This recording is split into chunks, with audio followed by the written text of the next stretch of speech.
This is the Troll Patrol, live with JustinFREAKIN.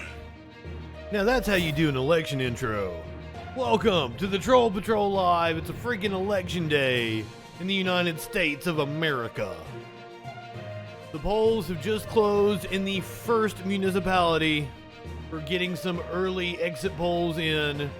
I've got Washington Post up on one screen. I've got NBC News up on another. Got a wonderful setup for you here tonight, but hey, the internet is saying we don't want to cooperate with you.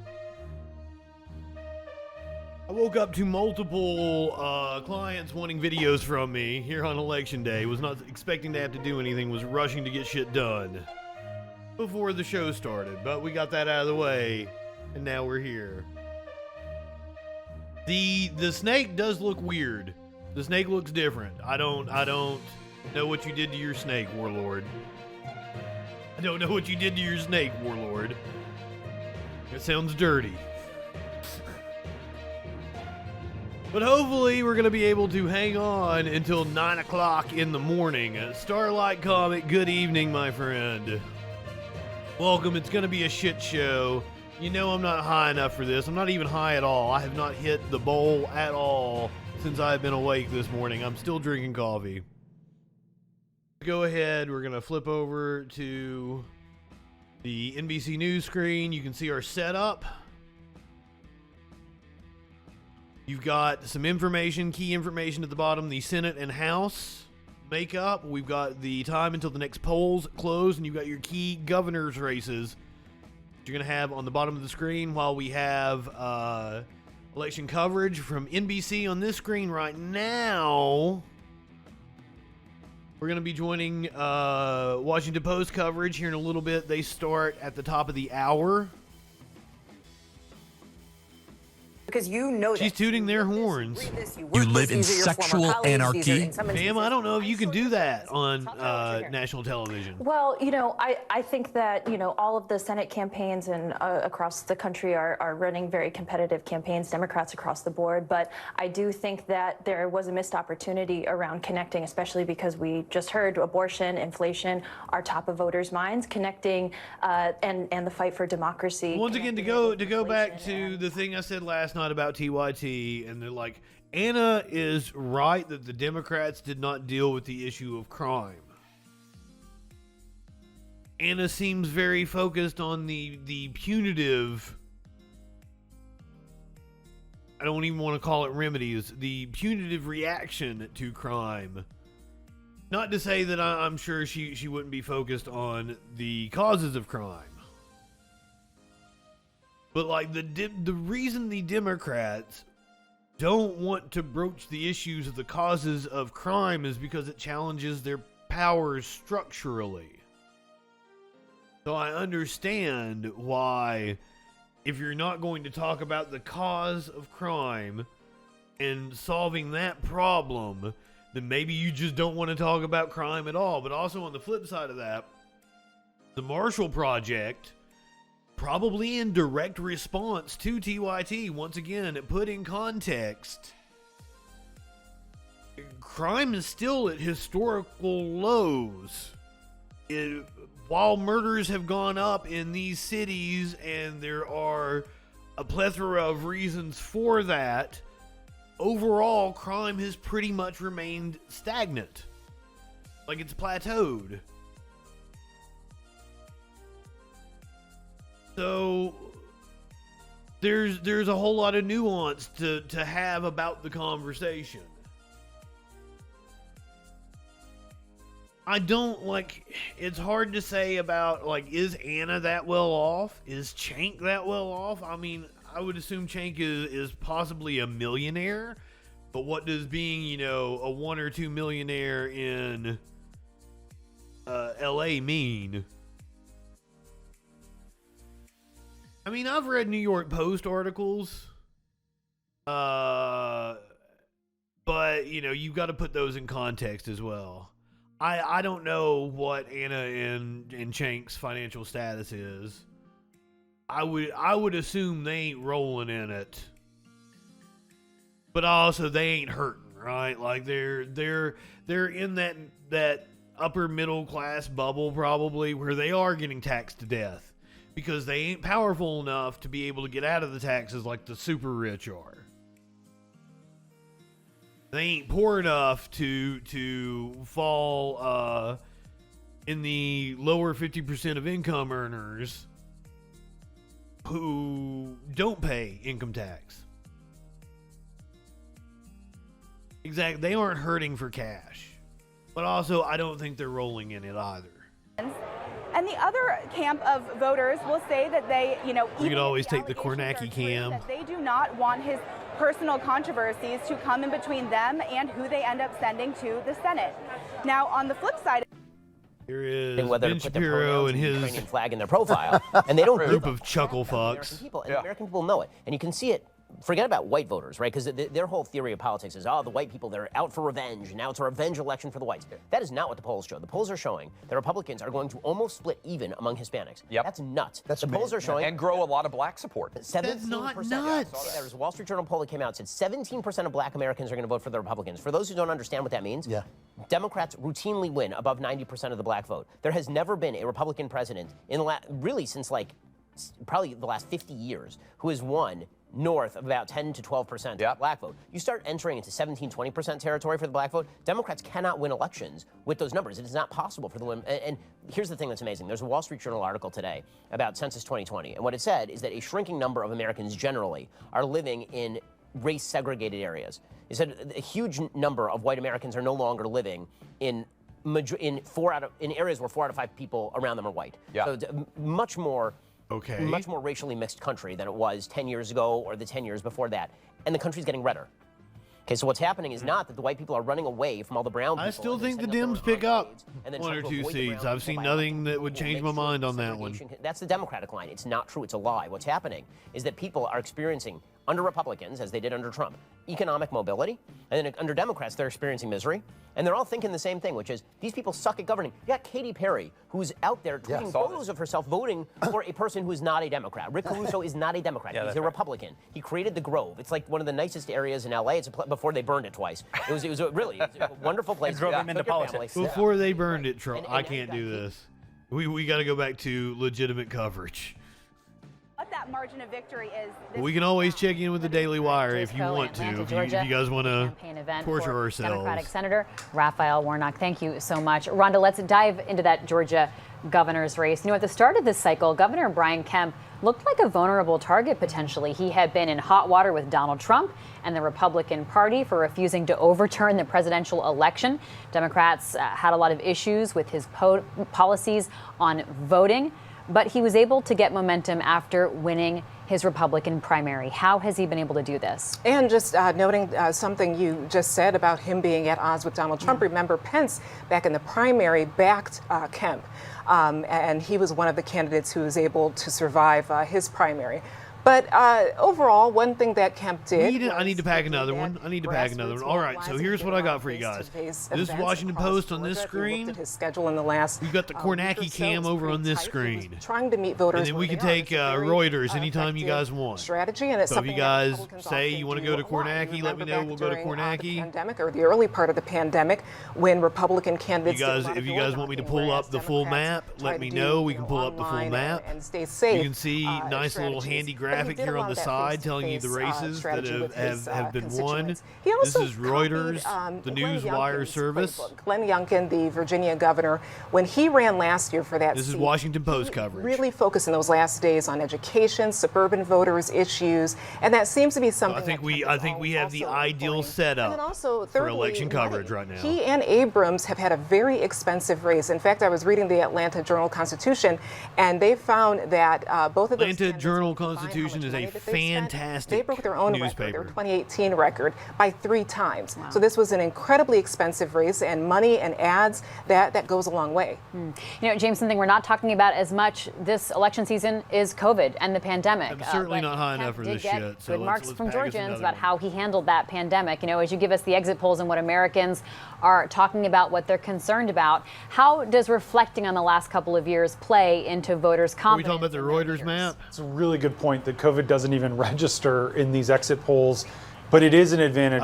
It's currently saying that Democrats are in the lead, but I don't know what race they're referring to. Possibly the Senate race. In other states, we had seen that the early vote had favored Democrats in Georgia. To see what kind of reaction they're hearing. I was with some Republicans knocking on. My God, I hope Maggie Hassan. And it did come up. Several New Hispanic Hampshire. voters were complaining that Democrats kept their kids. DeWine is no surprise. The Ohio governor, they didn't even make mention of the fact that he was governor at the rally last night. More than anywhere else. Brian Kemp obviously getting a lot of credit. Steve Sisolak, the Democratic governor of Nevada, has been getting creamed because of his COVID closures, which really devastated the state's tourism industry. A ball of Coke and a G of He's Molly. really struggled to make up. I don't think I would give a shit about election coverage. A source of politics, and that is actually a problem for the country. Yeah.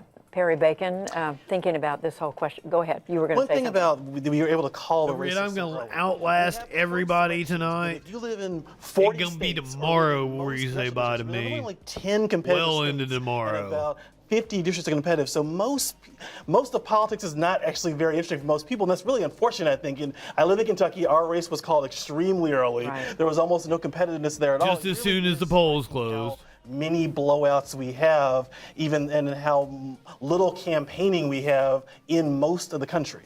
And it is the case, It sucks. Shakir, that the media, all of us, pay so much attention to these contested races, almost none. I mean, the national media, obviously the local media pays some attention, but the races that get the most attention. How drunk is Sam Cedar if he's calling Beasley? Now, the early results have surprised me. She is up right now. That would be a stunning upset for Democrats. That would be a flip for Democrats in North Carolina. Actually, over Andrew Gillum. And that would definitely help my prediction of them picking up a seat or two. To learn and observe from it. One is with the assistance of the Biden administration, the hurricane. By the way, I am wearing. I noticed that I didn't even point it out earlier. Just been destroyed bridge, boom, right back up and running. Their competence. Left is best. I've got my majority report shirt on right now. To recover from that hurricane, I think also if you listen to Governor left DeSantis is best. He does a lot of railing against corporate America. I mean, he goes after big tech. He goes after Amazon. It's amazing if you listen to a lot of his speeches. There's this. I can't imagine Sam is too drunk already. In a discussion that is aimed at working class Floridians, and there's also something to learn from that. Mark Short, thoughts about Ron DeSantis? Well, I think he's had incredible success as governor, and I think he has a good victory tonight. I think it is interesting that actually the returns you've seen, Rubio is basically tracking the same numbers. Where everybody thought the Rubio-Demings race would be much closer and DeSantis would be a blowout, they're both basically tracking the same numbers. And one of the things that is disappointing. DeSantis is they called that one for Rubio already. Inflation is primary issues. I do think that COVID was also an issue in some states. And even in New Hampshire, but that was not a surprise. Wins re-election. If you remember, Donald Trump went after Brian Kemp when he opened up and said it's too soon. But the media has all focused on Ron DeSantis because he's tried to take that mantle, when it was actually Georgia was the first state to open up. And it may have something to do with the many cycles. It's still early in the night. It's been down. As I said, I was going to ask Curious where the liquor is, but if I did that, I would not make it to 9 a.m. Than we are. I really want to watch the morning shows tomorrow. The Associated Press has some more. That's what this is about. And now, in more of the governor's races, we just mentioned Ron DeSantis in Florida. This is a pickup for Democrats. This is it was the state where Larry Hogan, the Republican, was governor. Westmore, the Democrat, declared the winner over Dan Cox, who when it comes crashing down and it hurts inside. Trump, he organized some of the buses that went to the Capitol on January the 6th. That race has been pretty much set for some time, according to the polls. Westmore, the author, and sort of chew over, if you will, Gary Abernathy. I mean, I think several of you have weighed in on Florida. Abernathy is a cool name to me. This is an example of a state. I'm sorry, Mox. I don't even like. Yeah, and I don't even know how it happened, other than like me restarting the stream. That what we saw in Florida, really a wider margin than a lot of people thought for DeSantis and also for Rubio. Yeah. It's going to play out in a lot of places across the country. It represents a kind of a Latino movement toward the GOP. and more specifically Latino Catholic movement that they think we're going to see replicated in different parts of the country tonight. And David, you mentioned earlier in the evening that you're looking at what happens with the Latino vote in this election. Yeah, we always have to say there's no monolithic Latino vote. I know, there's no monolithic. But so it could be different in Miami-Dade, really swung one way. It could be different. California Latinos. I think that's too soon to tell. I'm sort of looking at a lot of House races. At this point, we don't have results from complete I'm districts, sorry about the so ads, it's hard everybody. to get a flavor of the night. I do my best to try to fuck Twitch out of counties, seeing that have reported fully in ads or how those same counties did. Yeah, 2 I'm years not high ago or enough for 4 this years shit. ago. My general vibe so far, and again it's early, is that the Republicans are doing well, but not spectacularly well. Beto O'Rourke and Greg Abbott. Spanberger race in Virginia, Very close. Where the Democratic numbers are holding up with reasonably 20% well. counted. Virginia 10, which is a sort of around here, this area. Fox. The Democrats are not. You can maybe give not to the gonna have sub by spectacular tones. Hell so yeah. far at whatever time it is. It doesn't appear to be a route. Roughly 8:40 in the east, but my watch gets to be slow every couple of days. I mean, that's, Amy, what do you say? I've been writing about this for a while, this idea about whether we are in Yes, an Jordy era where we Pete just always don't crying. see the same sort of landslides or We'll as see called at the who bottom cancels dropping who. out. You know, we've been through, all of us have been through enough midterm elections where it feels, you know, by this time at night, you're seeing the signs all across the country of the party that's out of power. Their voters just didn't show up, or independents are breaking by such a wide margin that it's pretty clear at this point. Right now, again, it's still very early in so many of the states we need to have done in order to understand where we're going to go for control are either west of the Mississippi or we know they're going to take some time. The other thing that I've been watching very closely is this question about how well Democratic incumbents are going to be able to outrun an unpopular president. In normal, our traditional times, it's very hard to do, you know, more than 4, 5, 6 points ahead of the president. But what I started to notice early in this cycle was that there was a group of voters, maybe 10% of voters. Getting the sub, finally. Only somewhat. You can Not going to have to endure the ads. very Clinically, thank you for the disapproving or gift somewhat. sub. And those voters were actually supporting Democrats. And they continue to Everything do I've so. seen thus far, I said Ryan is up right now in Ohio. Let's go back to, Democrats won shit, over sorry, hit those the wrong who one. Only somewhat disapproved of Donald Ohio still 36%. in Ryan's favor. Right now, Democrats North Carolina still in Beasley's favor. but winning over those somewhat Pennsylvania still in Fetterman's favor. this president Georgia by 3 points, 47. still in Warnock's 44%. favor. Call them meh Yeah, voters they're at like one the, point, I remember. I don't really like Biden so much. But this was always the question, right? Which was going to be the bigger force pulling this election? Opinions about the Republican candidate, who maybe they didn't really like very much or had some views or positions that were really outside of the mainstream. Yes, or with was all it of going this, to be it's still very opinions about early. the president, which is normally what drives these elections. Mark Short, how much have Republicans in this cycle been counting on the president's relatively low approval Fucking A, rating Greg. to be a boost? Well, I think I think it has been, but I think you can't disqualify what sort of quality candidate Republicans put forward. Yep. So if you're looking, as we said, in Florida, you see Rubio basically having the same numbers as DeSantis. I think it's a surprise for a lot of us who thought the Rubio-Demings race was going to be close. But that would suggest a big Republican surge across Florida. In Georgia, right now, Brian Kemp is out polling Herschel Walker 9 or 10 points. And I think that what you would say, I saw. I thought he had a right said Fred kind of look going on. Voters who were Trump voters in 16 and Biden Too voters sexy in for 20 my shirt. in Georgia. And of that group of 10, all 10 were voting for But Biden. now we're just being fucking racist and we're saying all bald white men look That's a alike. reflection that, yeah, the tide is in our favor, but you also need to run a competent campaign. Oh, Agent 47 is the Just a lead couple of results we had hitman. earlier that I think are worth noting. The Wes Hitman Moore will be the video third games. African-American And I think they elected made a governor of movie, the didn't state. With still, all three men so far. Stacey Abrams looks like she's not going to win tonight, but it's still notable that Wes Moore, historic figure in that sense. Second, Governor Pritzker in Illinois. He's went to New Hampshire. He's, I think, went to another Yes. state this early. He He's is been looking definitely, at if Joe Biden says he's not running, Pritzker will be announcing president maybe the next day. He's very interested. He's one of the people who's, Buttigieg, I think, is making that wave. So it's worth worth watching tonight which Democrats are keeping the door open in case Joe Biden says he doesn't want to run for president. And the third point, I wouldn't expect Maxwell that. Frost is a 20-something in Florida who won. I think Lisa mentioned him. Watch for him. I think he's going to be somebody who's maybe not, as left as AOC, but activist, interesting, somebody who I think is going to make a name for themselves. Good fundraising is what he's saying.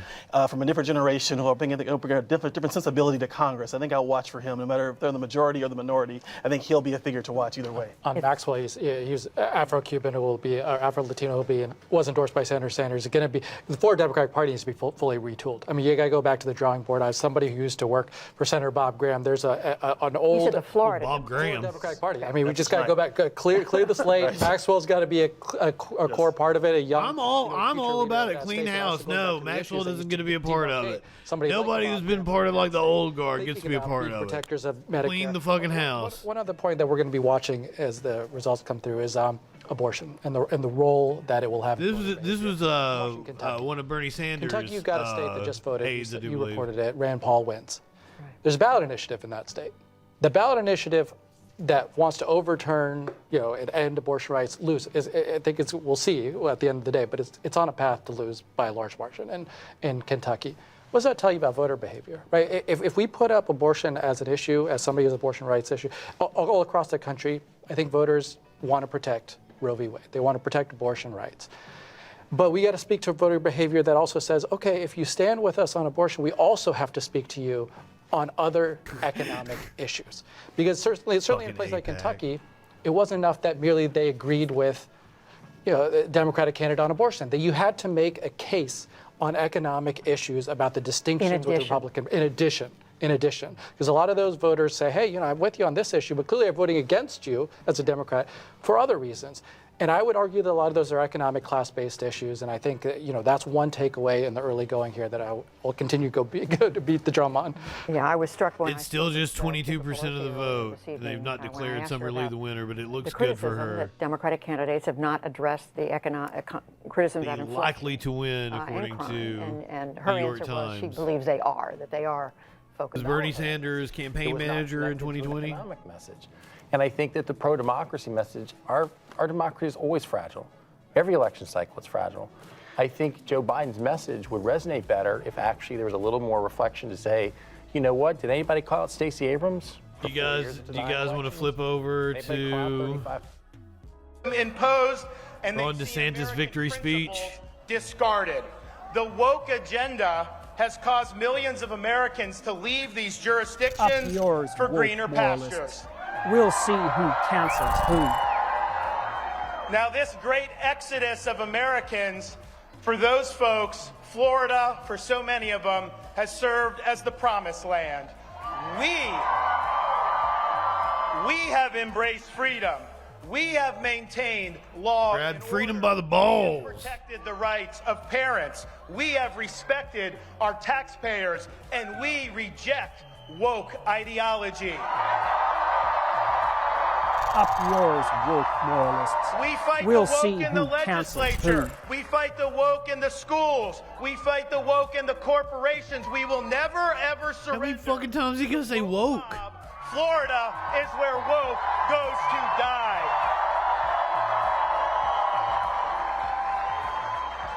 People have come here because our policies work. Leadership matters. Well, internet really wanting to fuck with us, but if it's going to cut out at any time, why not cut out when Ron DeSantis is talking? We set out a vision. We executed on that vision, and we produced historic results. And the people of this state have responded in record fashion. Now, while our country flounders due to failed leadership in Washington, Florida is on the right track. I'm sorry you had to come back to Ron DeSantis. I'm sorry, Ron DeSanctimonious. Florida Governor Ron DeSantis declaring victory in that race over Charlie Crist. They're cutting him off. Yeah, we're tired of all the woke bashing. For some analysis here, we all know Ron DeSantis has presidential aspirations as well. What is he trying to jam into this speech tonight? Looks like Mastriano down significantly in Pennsylvania. Yeah, that was a snippet of his stump speech that we heard right there, but a national audience really hasn't heard that speech before. You heard his effort to channel Winston Churchill as he was decrying so-called wokeness, saying, you know, his effort to channel Winston Churchill. DeSantis saying we're going to fight wokeism in the classroom. And Tim Ryan still up early in Ohio. This Churchillian figure, he has grand. Iowa could be one to look at, and he has a Wisconsin could be one to look at if Wisconsin is more competitive. Look at how the country is changing. We're going through the midst of really what's a once-in-a-generation political realignment, in which you know, the states are sort of sorting out in areas that were traditionally toss-ups might start moving a little bit more toward Republicans or Democrats. And if Florida and Ohio become consistently red states, it's going to become awful hard for Democrats to win national presidential. I swear to you, the internet will even out within the next hour. Years at the DeSantis rally. Yeah, the idea being that he'll be president in 2024. You know, so 2 more years as governor, and then on to the White House. Okay. And he, you know, I watched his debate with Charlie Crist, and he declined to commit to serving his full term. It really it is remarkable how strong those presidential ambitions are. And it's going to be fascinating to see what he does in the next couple of weeks if Donald Trump, as he teased last night, announces that he's going to run for president on November 14th. Yeah, Rhonda. I think a strong Trump is essentially Labor Democrat can win in Ohio. Sort of a matter of when he announces. This is hitting up. I'm still convinced that a strong Labor Democrat can win in Ohio.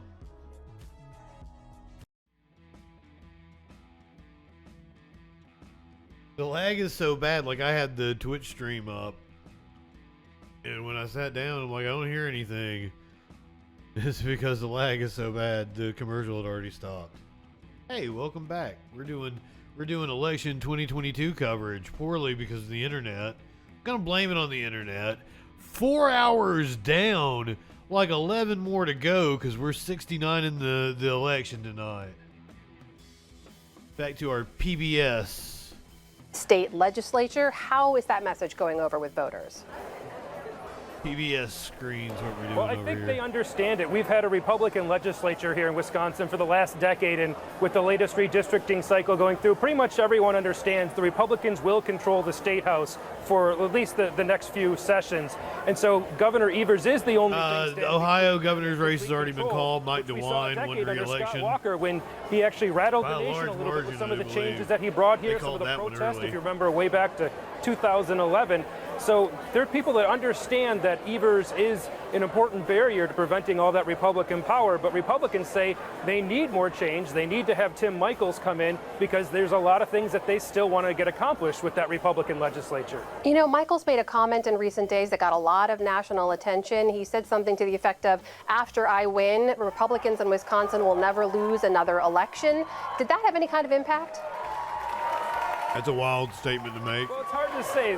A lot of the messaging from the Democrats has really been focused on abortion, not elections anymore. We don't hear as much about January 6th or Donald Trump or even some of the election integrity or the conspiracy theories.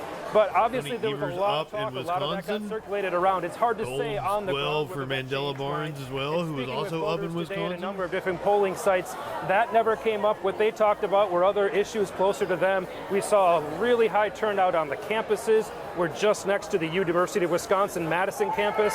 There were long lines of freshmen, first-time voters registering. We have same-day registration here in Wisconsin, so turnout was up considerably on campuses around the state. Overall, we heard from a lot of people saying they're just happy to come back to the polls. The number of absentee ballots has come down considerably over the last couple of elections as well. And Zach, what about that Senate race? We know a lot of people around the country are keeping a close eye on that. It's become one of the most expensive races in this cycle. What should we know about the core messages there?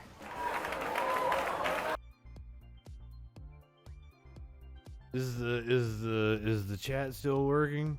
Hey guys. Hey.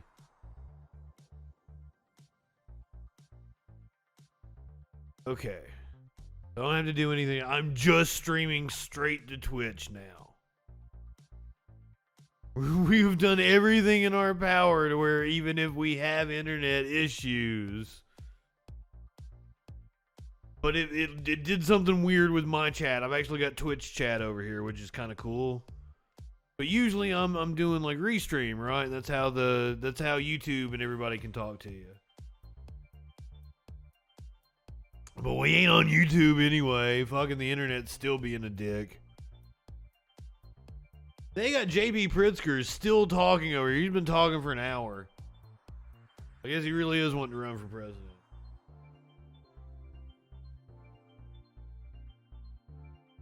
We get some crazies from the YouTube though. Ooh, they talking about weed over here. Let's go. Hey, Ashley, thank you. Now to what was by far the biggest issue among the constitutional amendments, marijuana. Teesville, still listen. Hey, is that Lori Beth Ginsburg? That's Hispanic Lori Beth Ginsburg. This was the only issue, is the only Great. issue. Good evening, my friend. Yes, Lauren Boebert looks like she is going to lose her seat in Congress. This is fantastic. I know you've been keeping a close eye on the polls. We've talked about the dip in the support we've seen from September to now. How are you feeling right now knowing that there's a large percentage? On and on. We're dancing in September, motherfuckers.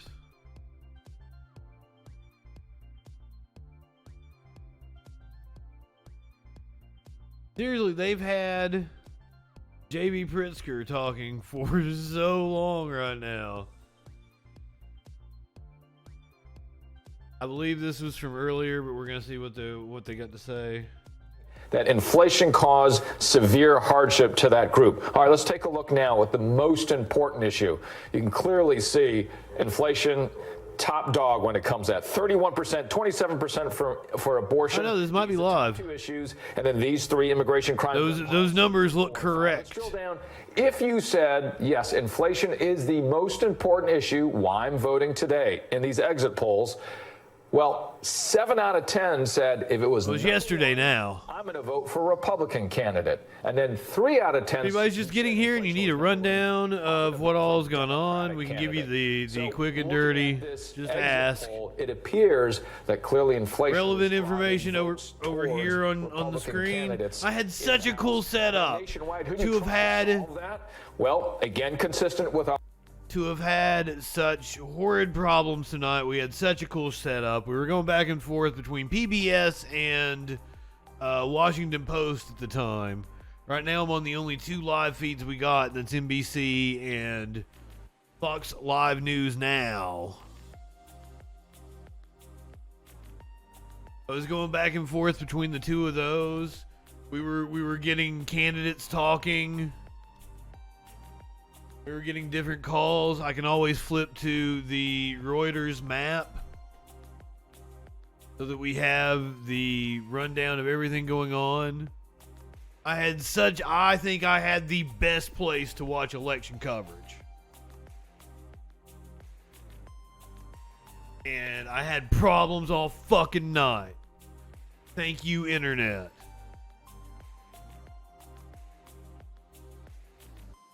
Fucking sucks.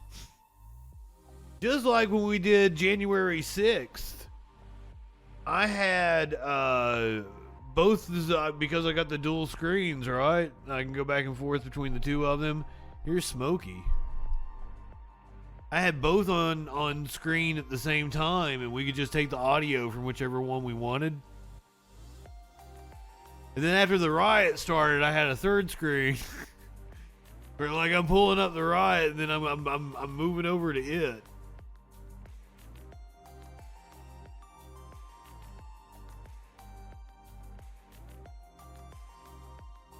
Like I'm the place to watch politics, but unfortunately the internet didn't want to cooperate tonight.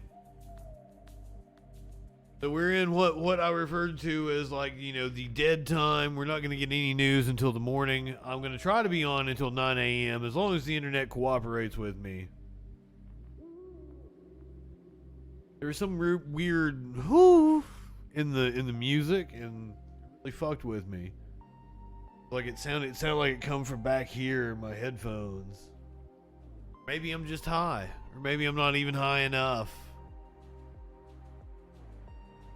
Let's see if this is live over on NBC. We'll let them talk for a little bit. Today, we're tracking the latest election results as control of Congress hangs in the balance. At this hour, NBC's decision desk projects that either party still has a chance to win power in the House. Wow. Let's look at the current state of the competitive Senate races. Both parties still neck and neck. These do seem to be up-to-date numbers. To know who has won Georgia's Senate seat, neither Democrat Raphael Warnock or Republican Herschel Walker have met the 50% threshold necessary to be declared a winner in that state. So they could be on their way to a runoff election. NBC has now projected that Democrat John Fetterman has won in Pennsylvania, defeating Ahmed Oz in a very closely watched race. Fetterman campaigned while recovering from a stroke, and now he has flipped that seat for the Democrats. This campaign has always been about fighting for everyone who's ever been knocked down that ever got back up. Meanwhile, in Ohio, NBC I get knocked down, but I get up again. Ohio's open Apparently Chumbawamba is Uber-based. Vance, who was endorsed by former President Trump, is known for writing the book Hillbilly Elegy about his family. Fuck J.D. Vance. That one is very disappointing. To everybody here, you're not always going to agree with every vote that I take. You're not going to agree with every single amendment that I offer in the United States Senate. But I will never forget the woman who raised me. I will never forget where I came from, and I will never forget the great people. It was the best place for actual news coverage. We were on top of it.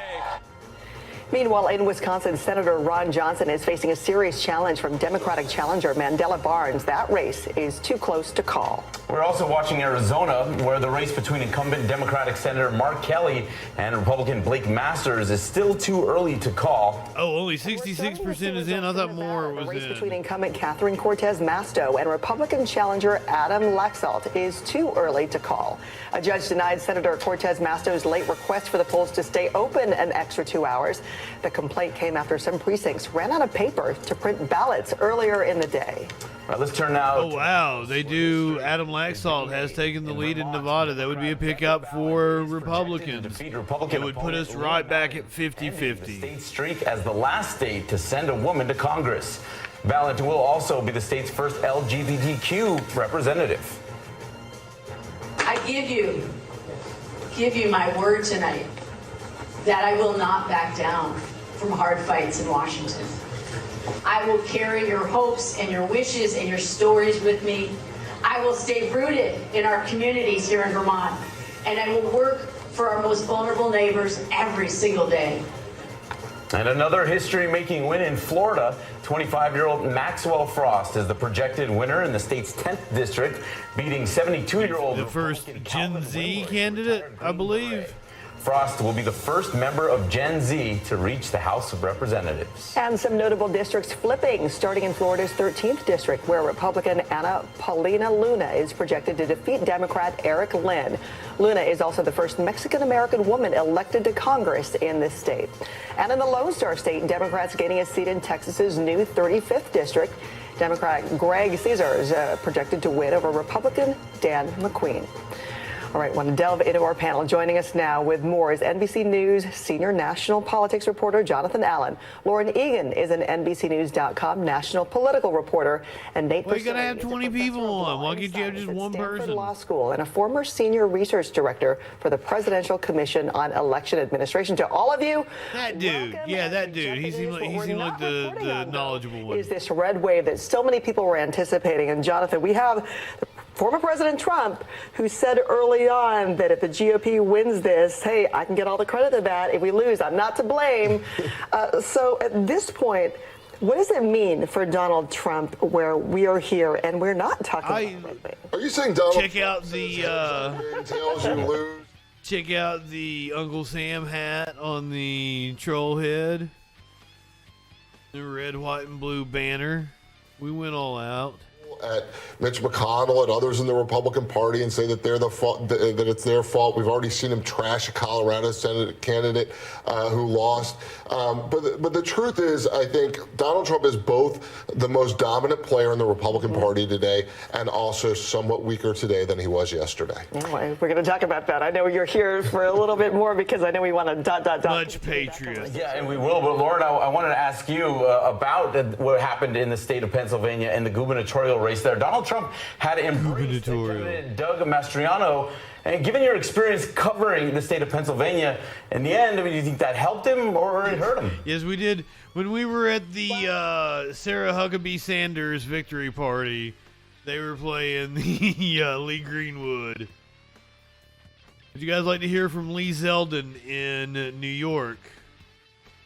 This was his concession, I assume. The woman whose investigation of Cuomo helped this is a news hit. to the governorship also won. Attorney General Letitia James beat her Republican challenger Michael Henry, a commercial litigator. Henry conceded early this morning. As the state's chief law enforcement officer, James has aggressively pursued former President Trump, among others. We sent a message, a shot Lee Greenwood is for any time you want to go patriotic. Remember, freedom isn't free. Above the law that they are not, and that this attorney You're on the Patriot Patrol. Robert Moses, Good Day, New York. And we should note we Thank have you, the Robert. results on that ticker at the bottom of your screen there. You can keep track of that just in case you miss anything throughout this newscast. We also want to take a look. You ain't got no Tigger. I got it covered up. Races in play now. You got Rom Fox on the screen. Will be the next For all you know, Rom Fox is the name of the dude that's giving you your reporting right Mastriano now. was endorsed and heavily promoted by former President Donald Trump. Looking in Connecticut, Democratic incumbent Ned Lamont was elected to a second term as governor. Doing? He won his race. Smokey is into something, baby. The cats are acting all crazy. Joe Biden congratulating Lamont in a phone call last night. Heading down to Florida, and it was incumbent Republican Ron DeSantis easily winning a second term in office. Ron DeSantis beat Christ. Christ has now lost. That was kind of surprising. Republican and independent. In his speech last night, DeSantis declared Florida. Ron DeSantis was able to take out Christ. Oh, that's Christ. My bad. Each state, Georgia, Republican Governor Brian Kemp beat Democratic challenger Stacey Abrams. After the 2020 presidential election, Donald Trump blamed Kemp for not doing enough to overturn Joe Biden's victory. What was the name? There was the Goober Group. Yeah, old man had to spend the night in jail. That was the first time I had talked to him in a while. I went many times not talking to my father, including like the 5 years until he died. The last words I ever spoke to him were, "Put Mom on the phone. Nobody wants to talk to your stupid ass." And apparently you threw the phone at her. And she was like, "Don't piss him off like that. I don't want him to throw the phone at her." And because he would throw the phone at my mom, that's the reason why I call him a stupid ass. Oh, shit. Anyway, we're doing election coverage. Determined partisan. Anybody need a rundown? Years ago. Just yell. We'll run down what happened tonight. Overall, the red wave. Have ever been, and I look forward to continuing on that journey. Raphael Warnock from earlier. Over the next 6 years. I'm like Ricky Bobby. Yes, you are, sir. And I told you he's gonna be tough to beat. He's gonna be tough to beat, but let me tell you what, he got the wrong Georgia here, don't he? The runoff between Warnock and Walker is slated for December 6th, just 4 weeks away from now. And Georgia voters decided to keep. She said that confidently. It seems like that's a decision that has happened now. Democratic challenger Stacey Abrams, 54-46. And Good Day's Mark Teichner is live at State Capitol with what the governor. Well, I can do the quick and dirty. Mark, good morning to you. The information is on your screen. And the governor was obviously pleased, and he I can give you the current standing. Adam Laxalt up in Nevada and Catherine Cortez Masto. That would be a pickup for Democrats. John Fetterman wins that would be a pickup for Republicans, a loss for Democrats, and that could possibly keep the Senate at 50-50. As it stands right now, the Democrats are up 1 seat in the Senate because of John Fetterman's win in Pennsylvania. Unfortunately, J.D. Vance won in Ohio. Raphael Warnock, Herschel Walker going to a runoff in Georgia. Currently, Warnock up on Walker. In Wisconsin, it looks like they're doing ballot measures right now over on NBC, actually. NBC News projects Arkansas will also reject the legalization of marijuana, keeping cannabis use illegal in that state. Turning to gun laws now nationwide, Oregon voted on stricter gun ownership requirements, which includes requiring a permit, background checks, and safety training to buy a gun in the state. Wow, that was voters close. are projected to approve an amendment that adds the right to keep and bear arms into the Iowa Constitution. And of course, adding to these headlines as the night and the days continue. Our coverage. We can look them up, my friend. Stories. Brittany Griner headed to a penal colony. And there's somebody out there. I don't like the sound of that. $1 billion richer this morning. Details on the Powerball jackpot winner when we come back. No, details on what the fuck happened last night. Now, to look at what's making headlines around. Why we were kept waiting. The anticipation killed me. If you guys weren't here for when we did the Powerball, we cut to the Powerball live. I originally went to the Powerball website to watch their feed, and it wasn't working. So I went to YouTube, and I found it was just a morning show type deal in Florida. They were doing the drawing, so I put it on them. We watched them. We cut to the full screen graphic of the numbers. We're anticipating it right at 10:59 p.m. We get to like 11:02, and it's like, well, what the fuck here? They've been playing some jazzy music, and I've been dancing, and I'm like, I'm getting tired of dancing, guys. Give us some numbers.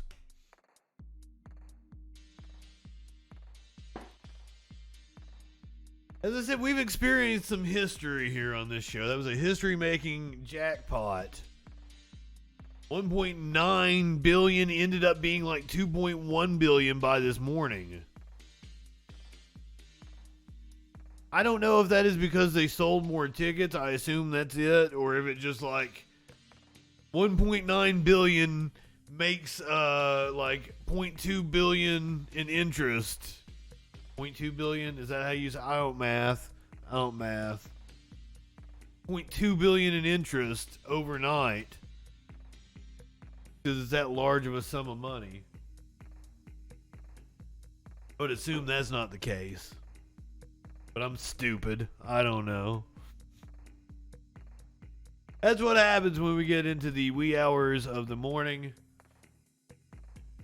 It is 10 till the 5 o'clock hour here on the Troll Patrol Live. I'm actually vamping while NBC News is in commercial break. We could go back over to the Fox Now Nightly News Kids Edition. Yeah, we don't want no NBC News Kids Edition. Fulton election officials say 20 affected Chattahoochee Hills voters were offered provisional way down yonder in the Chattahoochee investigation.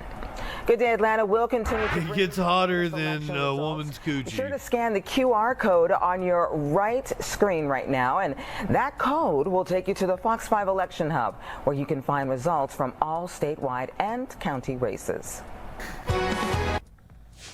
All right, and that was coverage from our sister station Fox 5 in Atlanta. And as you heard there, Governor Brian Kemp has defeated Democratic challenger Stacey Abrams for a second time. We want to go ahead and bring you his victory speech here on Live Now from Fox.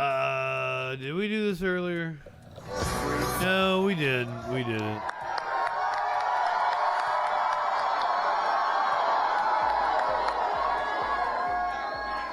Them dogs.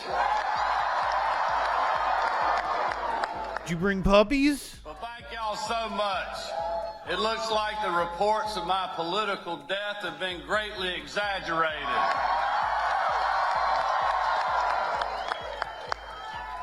And listen, it is a great night to be a Georgian. I want to thank you guys so much for coming to be with our family tonight. Let's hear it for the best First Lady and the best First Daughters in the nation. I mean, what metric are we measuring by? I'm sure they're lovely women. As you all know, this has been quite the team effort for us, and it wouldn't be for Some might say they giving off a little bit of a Karen vibe. I've ever done. So I just cannot thank them enough. Yeah, but like they're cycling through candidate speeches. We'll flip back over to Fetterman. So many people to thank me. But yeah, if you guys would like to but first and foremost, watch anybody in specific, just say that whenever they cycle through the speeches here. made phone calls, We will totally watch it. knocked on. Oh, we got you covered, Sitting Cow. Well, we're killing time until we get to like the 6 o'clock hour, and then like we might actually get news again. We might watch us some C-SPAN. Also, just want to thank all the other state candidates and our Always enjoy watching C-SPAN and Washington Journal in the morning. We might even call in to C-SPAN. We've done that before here on the show, but it's been a while. over the last few months, and I look forward to working with each. Yeah, so Nevada is leaning Republican and Arizona is tightening up. Is that what you're saying? I mean, we did that earlier when we did the rundown. I even got the map. See the map? We got a map. We got visual aids. Oh, y'all are great. Thank you. And all the hard-working Georgians across the state who came out to our bus stops, our rallies, our meet and greets. Do not get on a bus. Fill up our diesel fuel can. Do not get on a bus with Brian Kemp. You remember at the bus stop when Lucy was holding the diesel fuel can, and we told you at those stops all across the state. Wait, what? All the money we need is just in your pocket. I'm gonna be honest. And I appreciate y'all supporting the Reverse thread. Oh my God. Reverse thread. Are you serious? No, you're not waking up to the worst case scenario. You are probably waking up to the best case scenario. It is a certainty that either the Senate stays at 50-50, so Democrats remain in control, or they pick up a seat. And if the Republicans win the House, it's going to be by a seat or two, but the Democrats could still hold on to the House.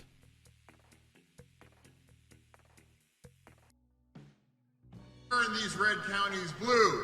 After the election, President Biden may not have a majority in the Hey, they're just showing clips now, goddammit. I'm sorry. The Speaker's gavel could be handed from Nancy Pelosi to Kevin McCarthy. It is not a lock that Kevin McCarthy will be the Speaker, even if 36 governorships were up for Republicans take the House. Republicans staying in office include Florida's Ron DeSantis and Texas' Greg Abbott. In Georgia, Republican incumbent Brian Kemp winning in a rematch with Democrat challenger Stacey Abrams. They know which direction Fucking Huck. their state to go, and it is forward. And making history, Governor-elect Kathy Hochul becoming the first female governor. I've been calling her Holchel, haven't I? Glass ceiling has finally been shattered in the state of New York, and you made it happen. Hochul. President Biden congratulated. I guess I gotta get used to saying it. Tonight, and will likely hear more from the White House today. In Washington, Mallory Rivera, Fox News. All right, let's go ahead and head out to the state of New York. A Democrat, Kathy Hochul, beating Congressman Lee Zeldin with 53%. I don't remember what I was looking up. Governor Hochul making history here as the first elected female governor. She was vying, saying that she was not just a placeholder governor, and she did in fact make history tonight, beating out Republican Congressman Lee Zeldin. Let's listen into her victory speech. She's touching on key issues that she plans to tackle during her term as governor. Okay, so this is Kathy Hochul.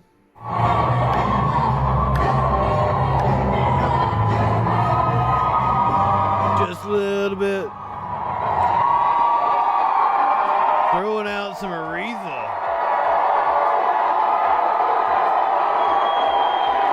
Thank you, New York. I got a Maynard rubbing up against me.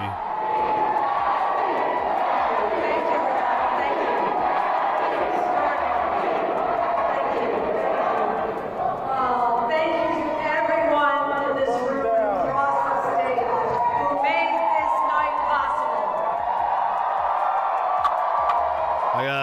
Huckabee Sanders on deck, ready to go. My running mate, our great lieutenant governor, Antonio Delgado. He's incredible. And our state party chairman, Jay Jacobs. Yeah, but what does your respect mean? My running mates on the ticket this year, our majority. We've seen what makes you cheer.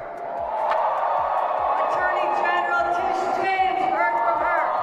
Comptroller Tom DiNapoli, our entire congressional delegation, and Speaker Carl Don't fool me, DM. Thank them so much. I also have an incredible spring. And here's the thing, is DM Poop Boy? Nah, don't ban him. They're they did say something a little close to the line, but otherwise they're harmless. Yeah, I got the real Maynard on a leash. Knocked on doors and made the call. Damn, Mike Lee just completely eviscerated Evan McMullen. He did ask for the Discord. That's what's wild. Labor helped us bring it home.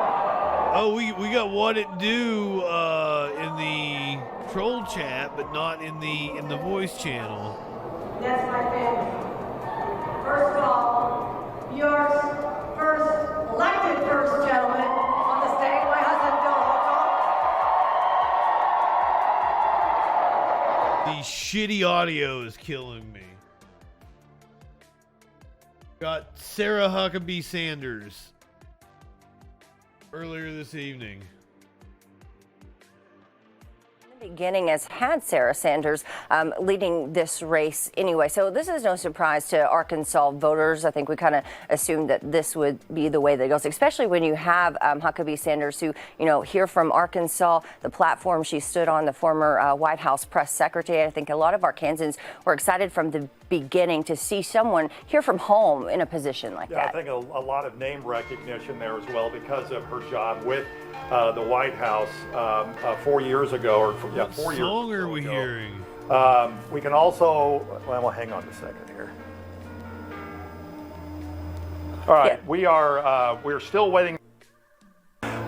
It's totally there in the room with them. And I'm gonna have to change out my batteries here in and just a you second, can see but them we're standing here about a minute, waiting. Yeah, we're about a minute away. Whoa, she got like a TP USA type entrance. Sarah Huckabee Sanders. Chris Jones was the Democrat candidate. Chris Jones. A very well fought battle in this race as well. Actually closed the gap. Oh my God, why are we gonna keep doing this? It was about 20% down to 10% leading into the last. Look at the lights and everything. So the race was a whole lot closer, I think. Chris Jones had projected or had anticipated, and that's not the right one. And so it's gotten a lot. And of course, Ricky Dale Harrington was the libertarian. Oh, Ricky Dale. Earlier today in our newscast, saying that if he just got, this is my buddy's dad's name, Ricky Dale. He would be extremely happy with that. We're not sure yet as to the percentage on what he got. Hit us with some Ricky Dale, come on. Get ready. She's coming out now, getting ready to talk. Let's send you down to Little Rock. Whoa. She's coming out to fucking the 8 Mile song. How fucking cringe is that? Are you shitting me? Sarah Huckabee Sanders. I mean, I'm only on fucking Twitch. I probably don't even have to worry about it.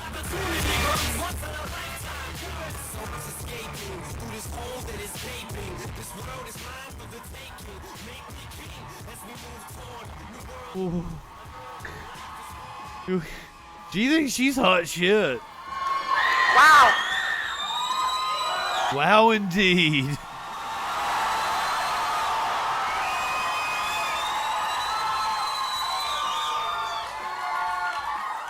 Thank you, Arkansas.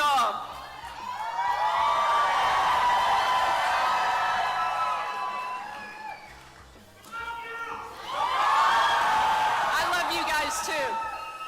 This has been an absolutely unbelievable and incredible 2 years. I first want to start by thanking my two opponents here in the final stretch, Chris Jones and Ricky Dale Harrington. One of the most Ricky Dale. tonight. is that no matter how it turned out, Chris Jones. history tonight.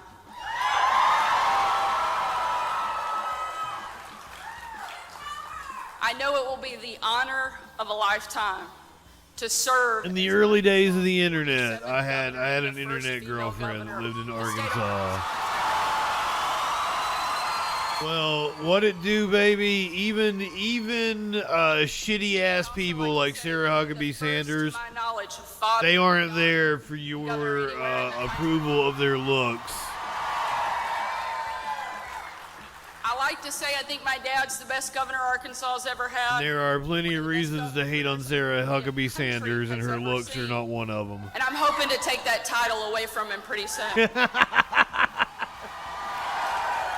Fucking sitting cow. The good news is there's nobody who hopes for that more than he and my mom. For us, this was This ain't Twitter. the reason we started Comedy ain't legal over here. is because I absolutely love Arkansas. I love everything about it. About 2 years ago, I asked my parents if I could borrow What did Tennessee? The same thing Arkansas. giving it back. More than 10,000 miles, 75 counties. Here. I would walk 10,000 miles. Sorry, Mom and Dad, about all the miles. It has been an absolutely Katie Hobbs and Carrie Lake. That's a little closer than it was when JustinFREAKIN said he called it. the way. Still Katie Hobbs up in Arizona. Years to fall in love with Arkansas over and over and over and over again. And it has been tremendous. A bill to legalize sports betting. We don't want that. Let's see what else we got here. We've been watching clips because this is kind of the downtime. Ooh, let's watch Matt Gaetz on TYT, shall we? I'm gonna need to refill my tea and pack a bowl for this one. It's 17 minutes. Is that everybody in agreement with that? Let's watch Matt Gaetz on TYT from earlier tonight. I'm gonna go ahead and let it play for you guys, so I can go refill my tea. But I'm gonna be right fucking back. Matt Gaetz on TYT. Representative Matt Gaetz is winning by 21, although the race has not been called yet. And Matt Gaetz joins us now. Welcome, Matt. Oh, thanks for having me, Cenk. I think ABC News and CNN have both called my race. Couldn't have been too easy for them, but sure glad to see the voters come out for me. All right. So, Representative Gaetz, if the Republicans win the House tonight, what is your strategy going forward? What will you emphasize in the next term? I think it's all the eyes. I think it's inflation, immigration, and investigations. And we have a mandate now to try to limit spending. I think also people are very concerned about what's happening on the border. And when it comes to the weaponization of this government against our people, folks want to see the FBI, the Department of Justice, called to heel and called to account. That used to be something that liberals actually stood for, civil liberties and stopping the excesses of the... Some of those young ladies look too young to be around Matt Gaetz. Will be leading the House Judiciary Committee. We'll have that as our central focus. So, inflation being high, you mentioned it first. Justin does have Twitter now. You need to follow Justin. Hold on. Issue. So, do you think that we should raise the minimum wage so that the American people's salaries can keep up with the raising? Got temporary Twitter until Elon gives me my real one back. They're having to deal with. So the time when we saw rising wages was really during the Trump presidency. I don't believe that government-mandated minimum wages are actually the way to increase real wages. Actually, a lot of economists say it made me agree to my chat rules. To tackle inflation will focus on cutting government spending, not having a regime that pays people not to work. I think able-bodied, childless adults should be subject to work requirements.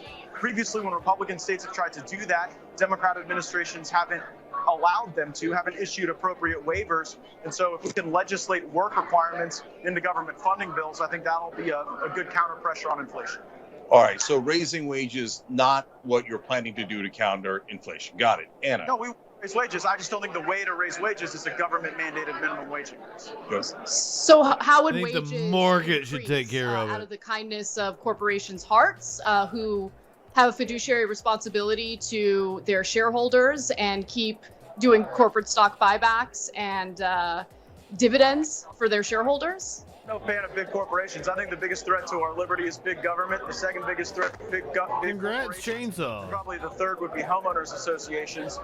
But I do think that during the Trump era, we saw wages rise as a consequence of capital investment and the on. Oh, you mean on Twitter? Yeah, you probably fucking do. Way more followers. Property assets and revenue streams. And if we allowed more of that capital to come back into our country again, I think we would do a lot to see the investment in the workforce. Look, if you go around any district, Republican or Democrat right now, the number one issue for a lot of small businesses is just how to get people to show up to work. And when you have a government that pays able-bodied As a people conservative, not to it's work, getting harder it and really harder to comes not against look like a kook. the ambitions and interests and dreams of a lot of the small businesses that are the backbone of our country. Okay, can you please be specific about what you're referring to when you say a government that pays people not to work? And be specific in regard to Laptop Thug. Good evening. I'm sorry. I'm used to being on in the evening. Good morning, my friend. Thank you for being a freaking follower. when there were shutdowns, when companies were shut down, yes. All of that was inflationary. And I also think that when you provide government benefits to able-bodied childless adults, like Medicaid, like childcare, like transportation, like cell phones, Like transportation. you create in the economy a bubble. And when that bubble bursts, a lot of working class people, folks that liberals actually used to stand up for, those folks get crushed and hammered when they go to the grocery store, when they go to the gas station. I also think Republicans are going to have a pretty big energy bill. Now, I'm not... Also, like, everybody should get high with me because I ain't high enough for this shit. Accused sex trafficker Matt Gaetz on TYT from earlier this evening. And shale development in the interior of the country. And I think that just reducing energy prices will do a great deal to lower inflation because you see those energy prices baked in at every layer of the supply chain. Well, I think that's it's a common myth that's repeated over and over again by both the press and the Republican Party. We are the top oil and gas producer in the world. We're also the top exporter of oil and gas because our natural resources are completely owned by private corporations who get to sell those natural resources to the highest bidder. So if you're actually genuinely concerned about keeping gas prices low at the pump, we could nationalize our oil and gas. Would you? Hell yeah, we could. No, I don't know that the Venezuela energy model is one that the American people are voting for. Okay, so you want to allow corporations to export the oil and gas to the highest bidders internationally.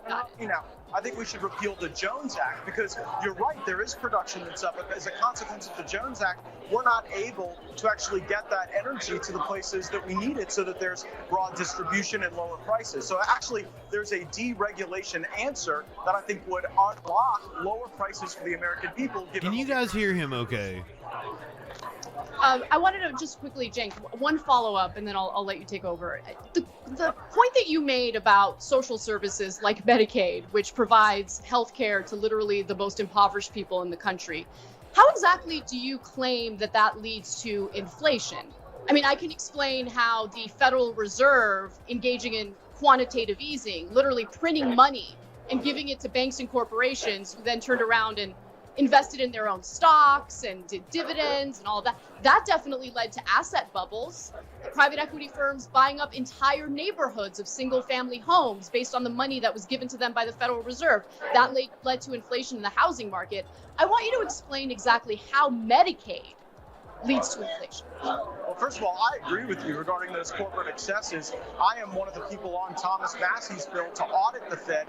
Thomas Massey. I think the Fed has become a distribution system for corporate welfare, and then that cuts against working class Americans. But when you have people who aren't working, but who are still able to get child care, health care, not as a consequence of being poor or sick or infirm or elderly, but just because of the Medicaid expansion that was ushered in through Obamacare, I think that is inflationary because then people don't have to go out and spend cash and have a real economic exchange for the services that they're receiving, often as a result. Exactly, Sassy.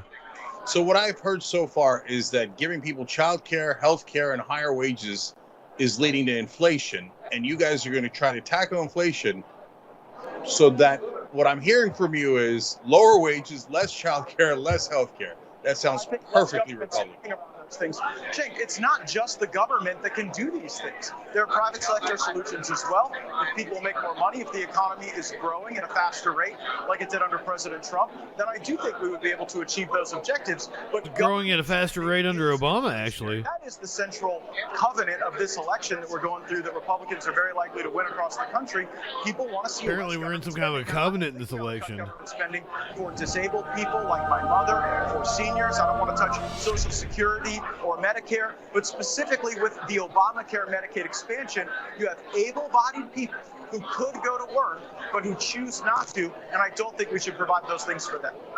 Right. So we don't think that happened. Point of view, we see corporations with record profits continuing to drive prices up. There's exit polling showing that 83% of the voters wanted the government to do something about that. Instead, they have let those corporations gouge us over and over again as Republicans protected them. But to be fair, so did Biden. So now I want to move on to one of the things that we're most concerned about, which is democracy.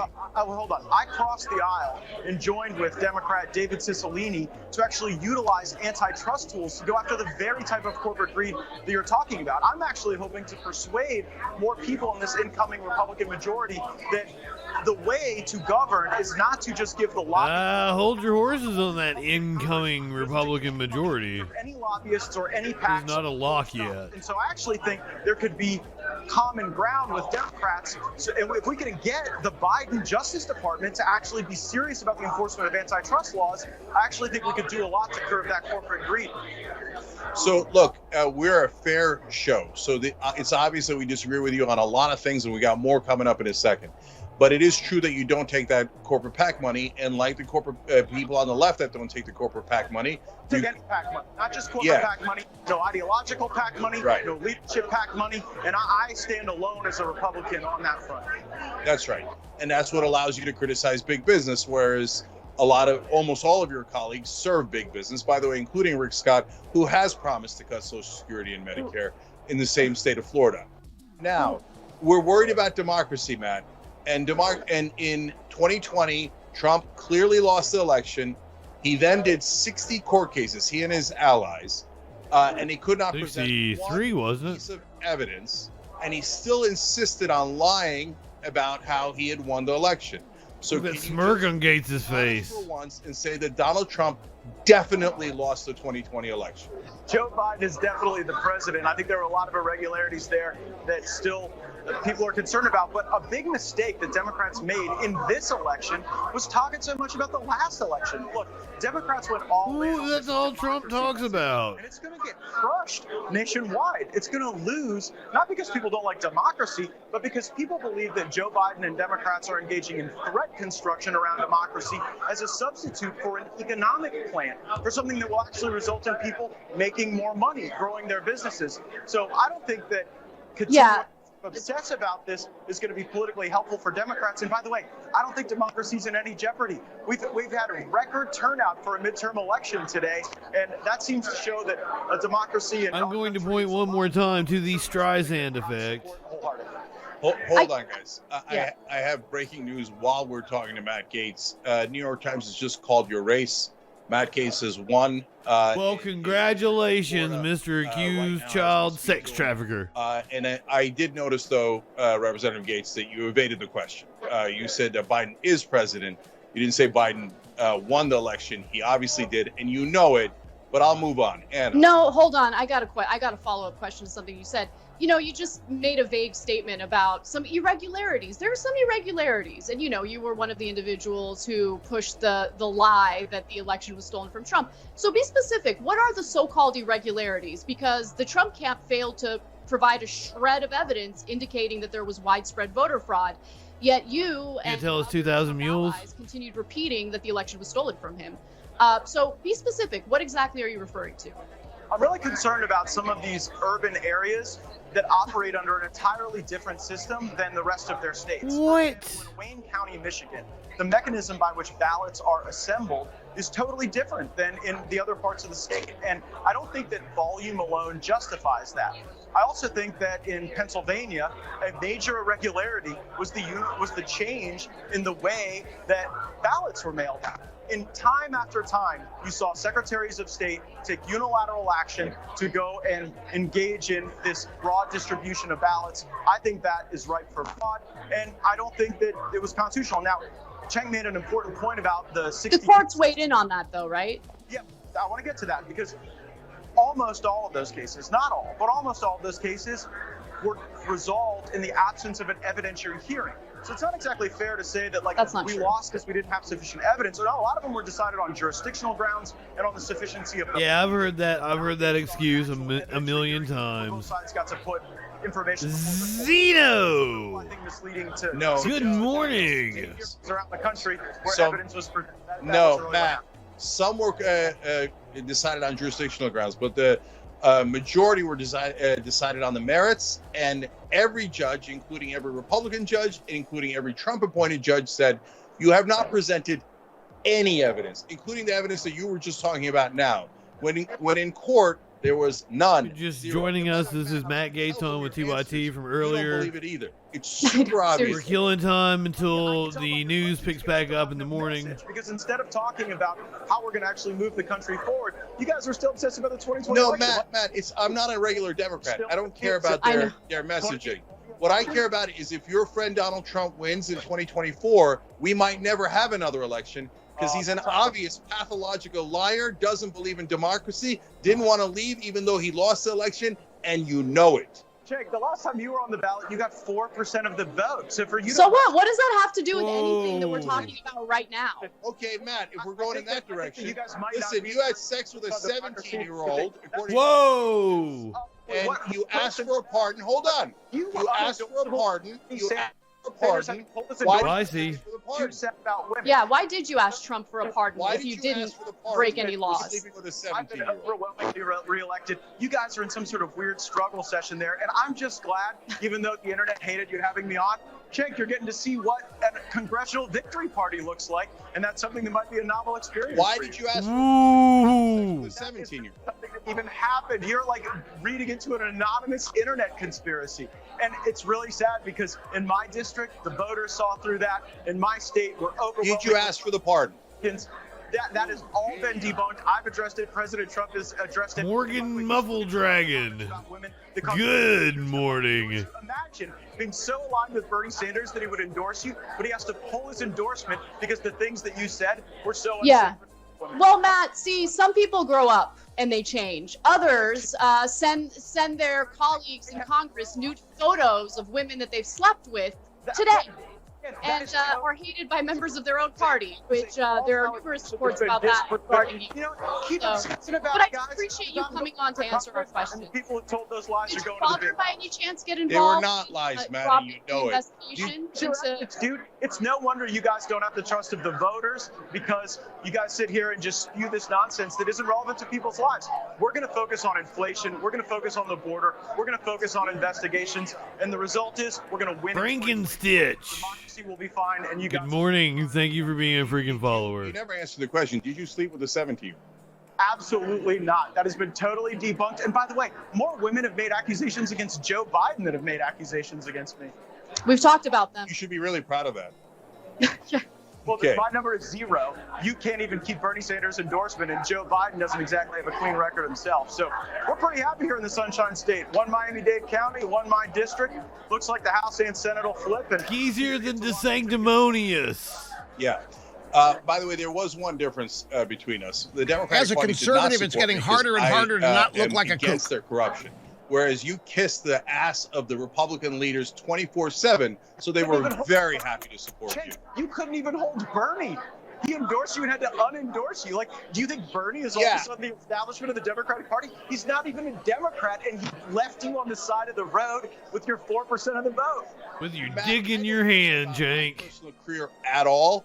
I told Bernie to do that. I actually wanted Bernie to win that election really badly, and I didn't want to get in his way because I care about policies. I care about higher wages. I care about everybody in the country getting health insurance. I care about them getting paid family leave. I care about them getting child tax credit. And what I heard from you tonight is when you guys win, you're not going to do anything about wages. You're going to make sure that people do not get any help in the categories that I just mentioned. No, So wages we're will going go to be in in the The very real evil dark is Medicaid, times to be with fair. you guys.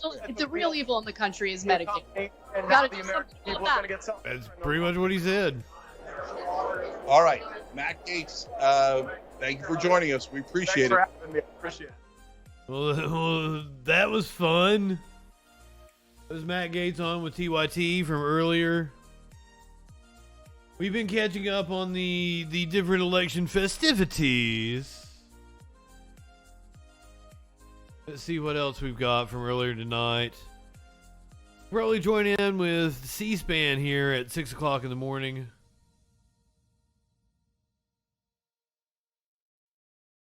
Control of Congress still too close to call.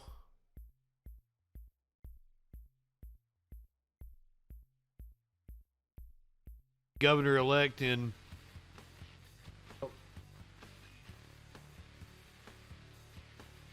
well, I was going to give you the governor-elect in Pennsylvania. We're switching over streams or something over here. Oh, here we go. Jonah, Max, and Ruben. They have sacrificed so much to give me this opportunity to serve. And we have a family that has been with us all together. This is the governor-elect of Pennsylvania. I'm so grateful to my mom and dad, Judy and Steve. I'm so grateful to Ellie, Saul, and John.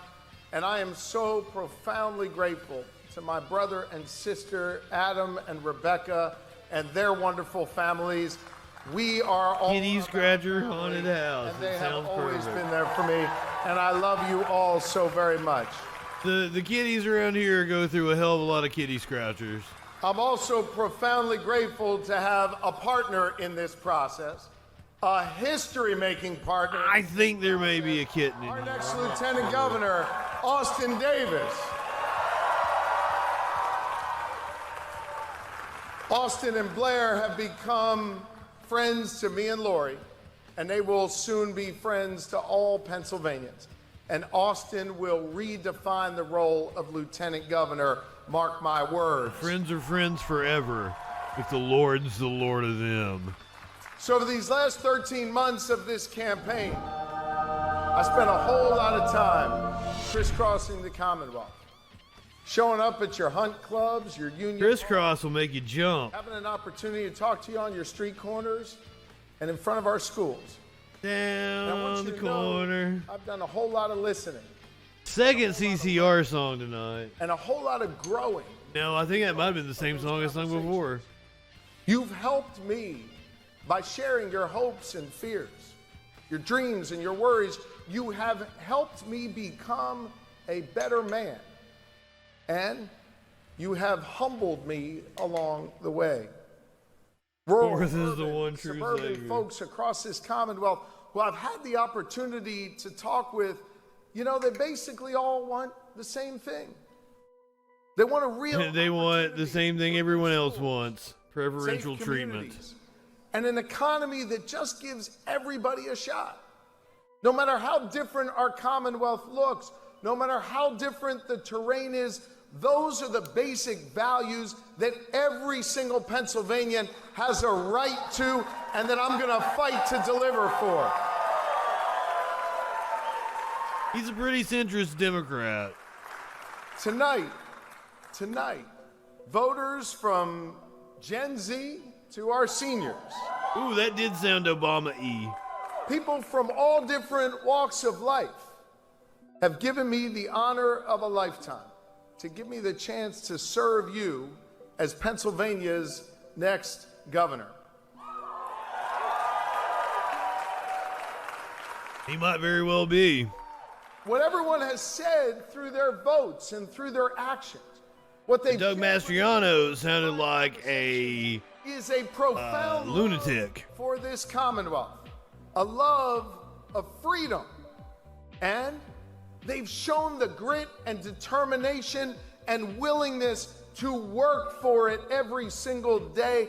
I am so proud to be a Pennsylvanian. He's proud to be a Pennsylvanian. But you should stop letting me sing on stream. it was always your rights. It was always your futures that were on the line right here in the Commonwealth. And indeed, I believe this governor's race was a test of each of us. So cancel Justin karaoke. What kind of country that we want to live in. It was a test of whether or not we valued our rights and freedoms and whether we believed in opportunity. Freedom isn't free. For all Pennsylvanians. And tonight, I humbly stand before you. He is trying to sound like Obama. It was a very astute observation, Curiouser. This moment. You met this moment. Even down to the wording. That no matter what you look like, where you come from, who you love, or who you pray to, you are valued here in Pennsylvania, and we hear you.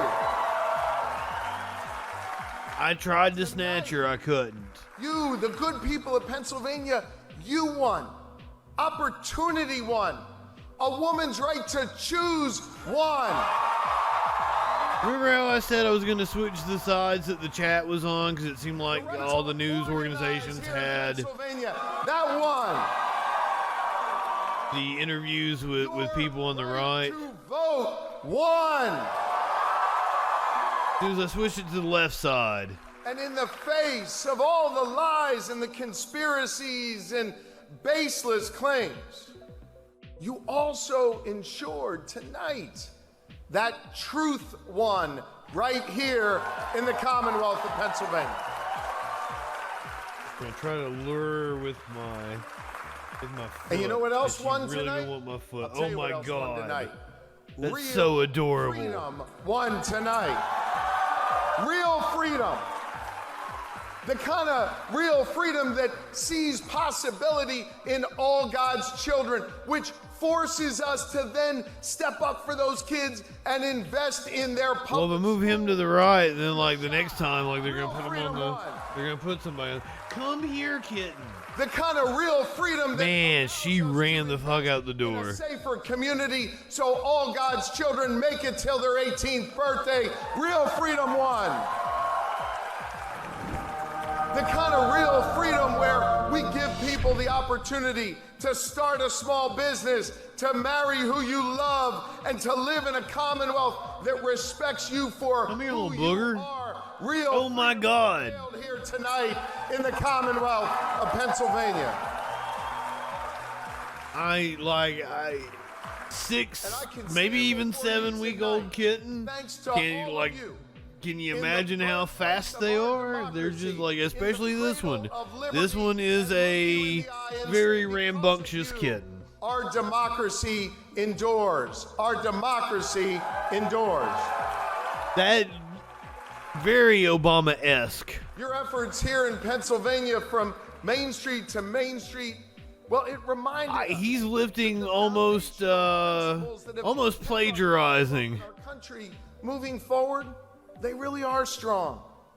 We all basically joined together behind three I'll show you who's simple strong. truths. Ooh, yeah. 3 simple truths that have sustained our nation over these last 246 years. We value our freedom, we cherish our democracy, and we love this country. I mean, it's all right. These 3 truths.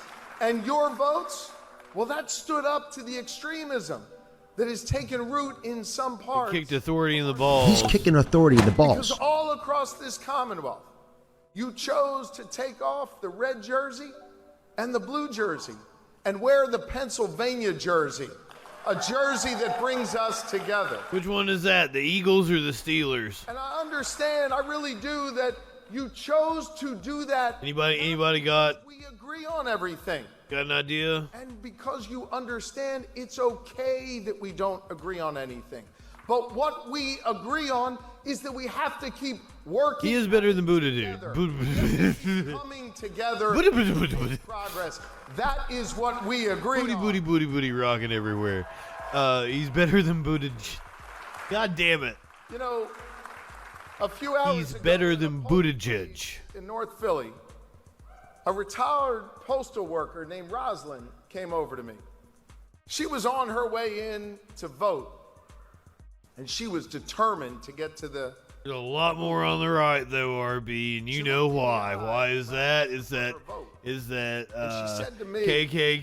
QAnon-inspired, fucking right-wing moron? I'm jumbling shit up. From North Philadelphia. What's the thing you always In say? quoting Lincoln, Rosalind made it clear that there was something bigger on the ballot that she couldn't wait to go vote for. Lost cause. You always mention lost cause. It's very true. It was a bigger test. This woman that's over here on the other screen, she's reminding me like she feels like she's reading my tarot or something. And it was our work together that we need to do to repair the division. Or she's doing like a palm reading or some shit. In this country. Is that wrong? Like, is that racist of me to assume that I hear you. The white lady with all the lights and plants is going to read my tarot cards?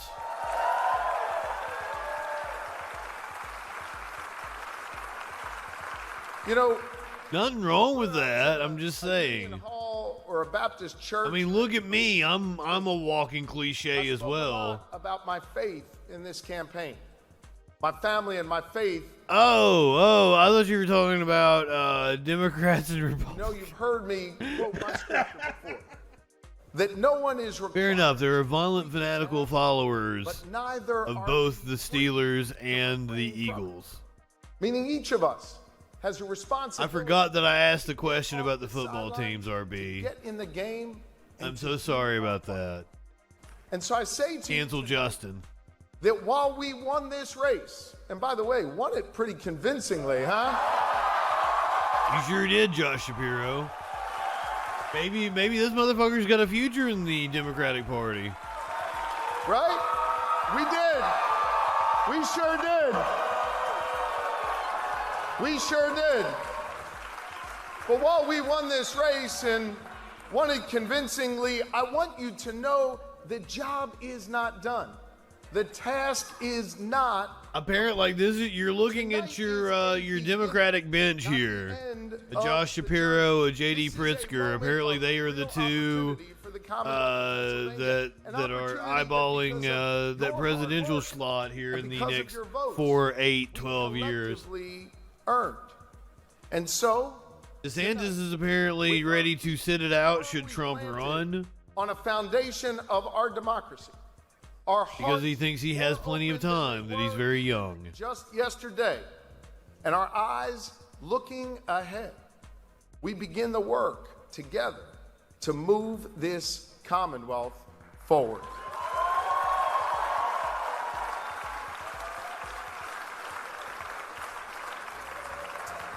We would not be here but for an unbelievable team that we assembled.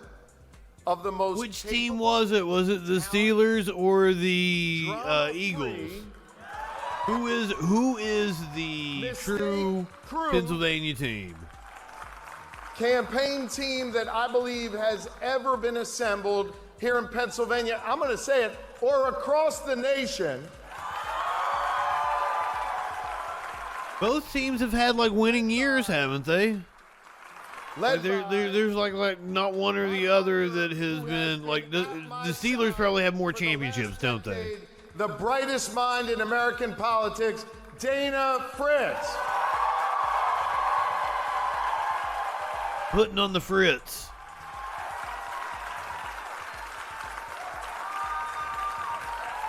Dana? Yeah, still 67% in Arizona. It's been frozen since the last time we had an update. Moment, and I couldn't be more proud. Gretchen Whitmer trounced Tudor Dixon.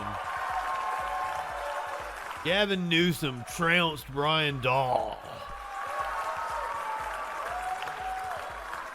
That team is incredible, and we've been complimented by Which team, the Eagles or the Steelers? my dear friend over 2 decades, an incredible and bright mind in American politics, someone whose name you don't know, but you've seen him on TV over and over and over. If he said Justin Freakin, dear friend Saul I'd flip Shore. out. Oh, I better call Saul then.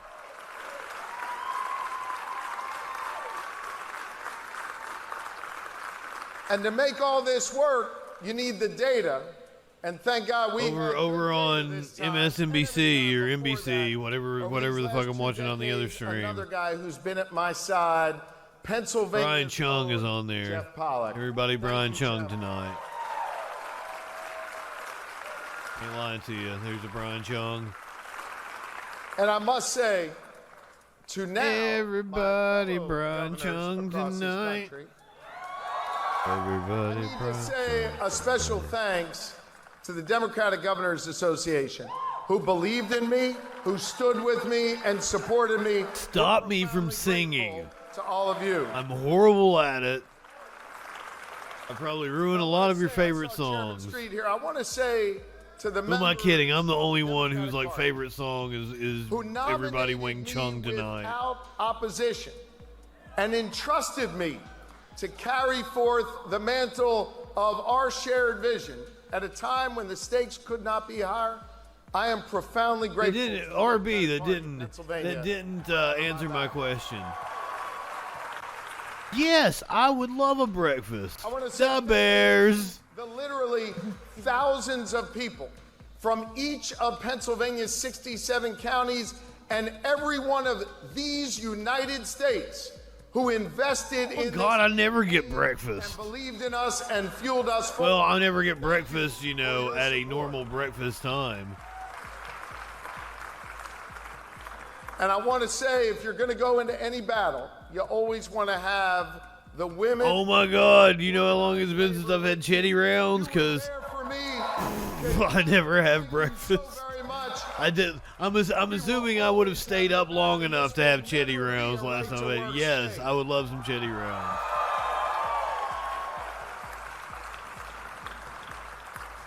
Hal's is never a bad choice. To the many Republicans across this Commonwealth, many of whom told me they were voting for a Democrat for the first time, I want you to know that I not only appreciate your vote, but I'm humbled by it. And I recognize that with your vote doesn't just come an election victory, but a responsibility to govern by bringing people together and getting things done. Come together. I really stop letting me sing. And so Pennsylvania, tonight we showed how to build a coalition. We need some kind of thing, redeem points to stop me from singing. The hard work of building some a shit, I don't know. To govern this Commonwealth and move us forward. Thank you all so very much. Forward, not backwards. I'm profoundly grateful for this honor. God bless you all. Thank you. All right, and that was an election victory speech by Josh Shapiro.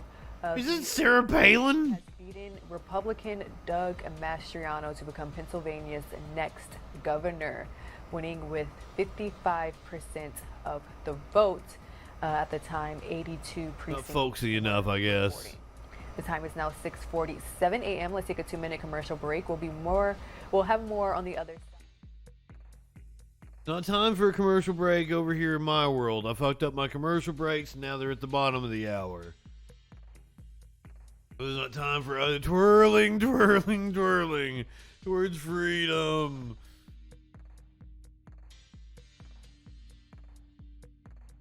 I believe the cats have finally calmed down. There's not a cat party going on right now. Don't blame me. I love you guys. I guess I'm gonna have to make more coffee now. She was already up the other morning, or afternoon, but it was our morning. And I asked her if she made coffee, and she said she hadn't. And so I made coffee, and then she went to get some, and I only made enough for me because I figured she would have already made coffee if she had wanted some. I felt bad. RB, thank you for the resub. I really need to change that. As I said, I don't want it to misgender anybody.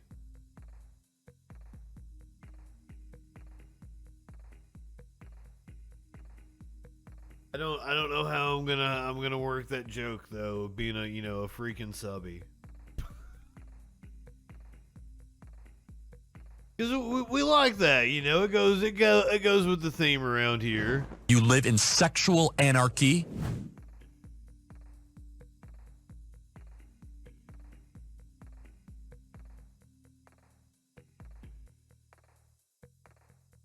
I was getting ready to describe the graphic for the podcast, but there's no way I can upload one. It's multiple fucking files now. I deleted it the multiple different tries on Twitch to go live tonight.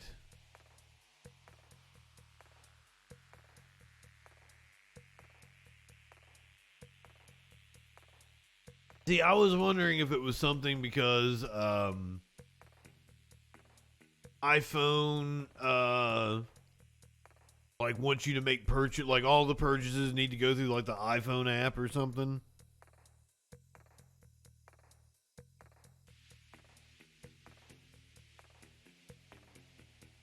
So I assumed it had something to do with that.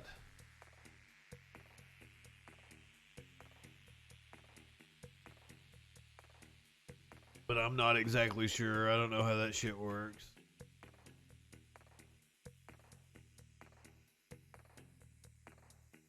I'm not even good with the technology on the platform that I use. You guys want to listen to Governor Greg Abbott? We return to South Texas to celebrate Cicero, good morning. That's something you don't hear all the time here on the Troll Patrol. Me saying good morning. And to be clear about this, we planted our flag in South Texas. And we showed America that South Texas is now electing Republicans. Planting the flag sounds kind of like a euphemism for sex.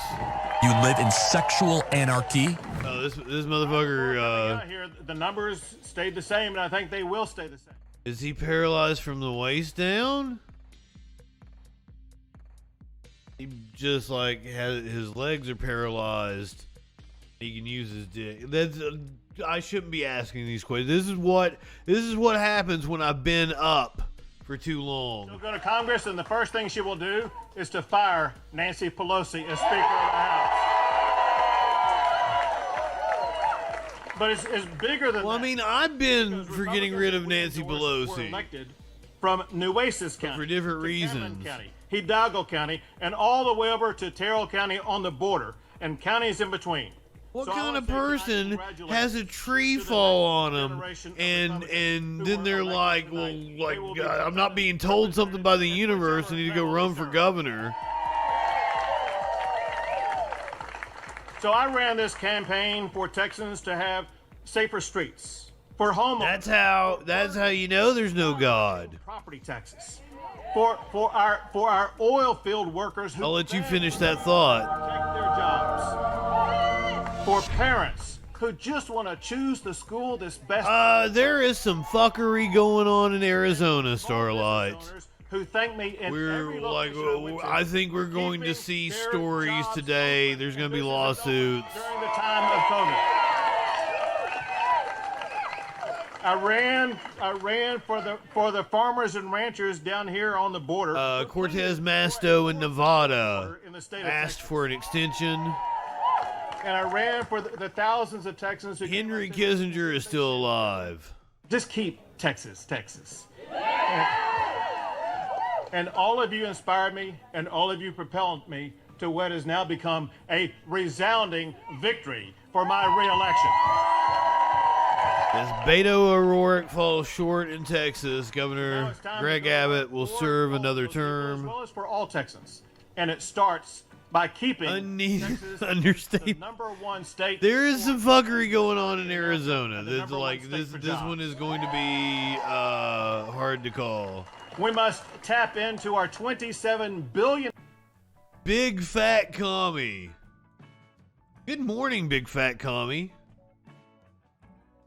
Big Fat Commie sounds like it could be a fun rap song. This is the map currently. They've got Mark Kelly up. They've got Bo and Katie Hobbs up in the governor's race in Arizona. But they have pretty much frozen their returns at like about 67% of the vote that's been counted. It looks like there's going to be challenges and shit. In Georgia, there's going to be a runoff. Warnock and Walker are going to have a runoff on December 6th. DeSantis wins in Florida in the governor's race, walks away with it, no problem. Same thing with Marco Rubio. Val Demings wasn't even a challenge. Ted Budd in North Carolina going to the Senate. Fortunately, Sherry Beasley, the Democratic nominee, was unable to mount anywhere near a challenge. You see South Carolina in the red. That's because Tim Scott... I'm not gonna say what I was gonna say. You make the South Park joke about what Tim Scott is to the Republican Party. I'm gonna leave that one alone. John Fetterman wins in Pennsylvania. Josh Shapiro, the governor-elect in Pennsylvania. Kathy Hochul wins the governor's race in New York, defeating Lee Zeldin, who Republicans thought had a shot, but did not close the deal. Ohio, unfortunately, goes to J.D. Vance. Tim Ryan was not able to win in that Senate race. Alabama sending the first Republican woman that has a school-age child to the Senate. You see Louisiana in red there. Old Lady Kennedy going back to the Senate. You know how much I hate old Joe Kennedy.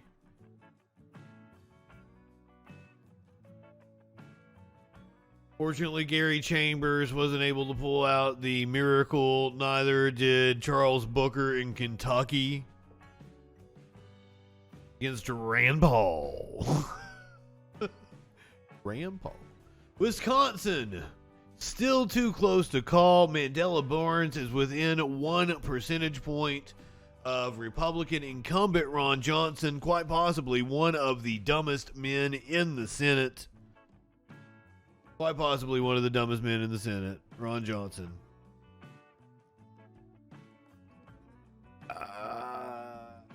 Nevada, going towards Cortez Masto most of the night.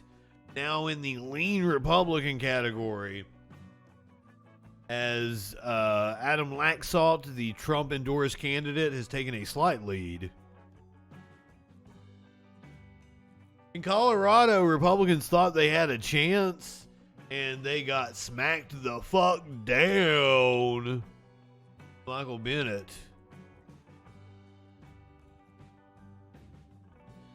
So that's the rundown, pretty much, of the Senate governorships. You can see the key governor races down in the bottom, the ones that have yet to be called. The House, currently, the projections stand at the Republicans taking control of the House by 2 seats. As you can tell with that projection, it says plus or minus 10.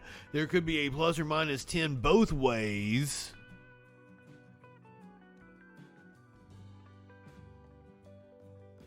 So, Democrats could theoretically still win the House, but favoring Republicans to take control of the House by only 2 seats. It is scary. It is scary how on the money I was with my predictions. Hold on, let me look at a breakfast menu. Let me see what I might want. Right as they go to commercial break. Still got Governor Greg Abbott giving his victory speech over here. Has a path to prosperity. All of that is possible in Texas. So once again, I want to thank everybody who made tonight possible. Listen, we have quite literally the best campaign staff in the history of the state of Texas. They ran a strong, tough, good campaign, and they're incomparable in the history of our state. At the same time that our campaign staff was working, we had the people who serve in the governor's office working around the clock, serving you, the people of Texas. And so we can both serve the people of Texas and run a solid campaign at the same time. I want a country ham biscuit. And doing both. With a cheddar round. I want to thank all the volunteers, people who did this for the cause, not for the money. People who knocked on doors, people who sent out texts, people who made phone calls, people who got voters out, people who cared, people with passion, like this young woman that I've met. There's not been a single time I haven't country ham being here, and I even know about her daughter's little boo-boo on her knee that she had. You live in sexual anarchy. She's precious, but all of you all are precious for the way that you put. Oh, he said we're all precious. And I want to thank my supporters for record-breaking resources that we needed to guys, we're all precious. This race going away. Everything is beautiful. Most importantly, I want to thank my fellow Texans. In its own way. And I want to stop letting me sing. For your trust. Just know this: we will go to work every single day to earn. Do you really think he grew into his face? You live in sexual anarchy. The greatest state in the greatest country in the history of the world. So God bless you all. Man, I want some dippy tacos. State of Texas. And that was the latest from Texas Governor Greg Abbott. Abbott was seeking another term, and he was successful in steering against. When I say dippy tacos, Bria tacos. The time is now 7:08. Quick commercial break. We'll be right back. Everybody going to commercial on me. Oh, do we get Washington Journal now, finally? Do I get my wish? One of my favorite shows that I never get to watch.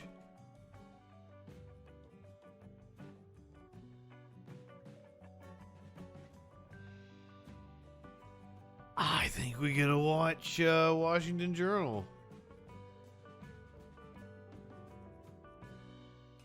Apparently C-SPAN is going to show me a commercial here first, but we're going to get to watch Washington Journal. I'm so fucking happy.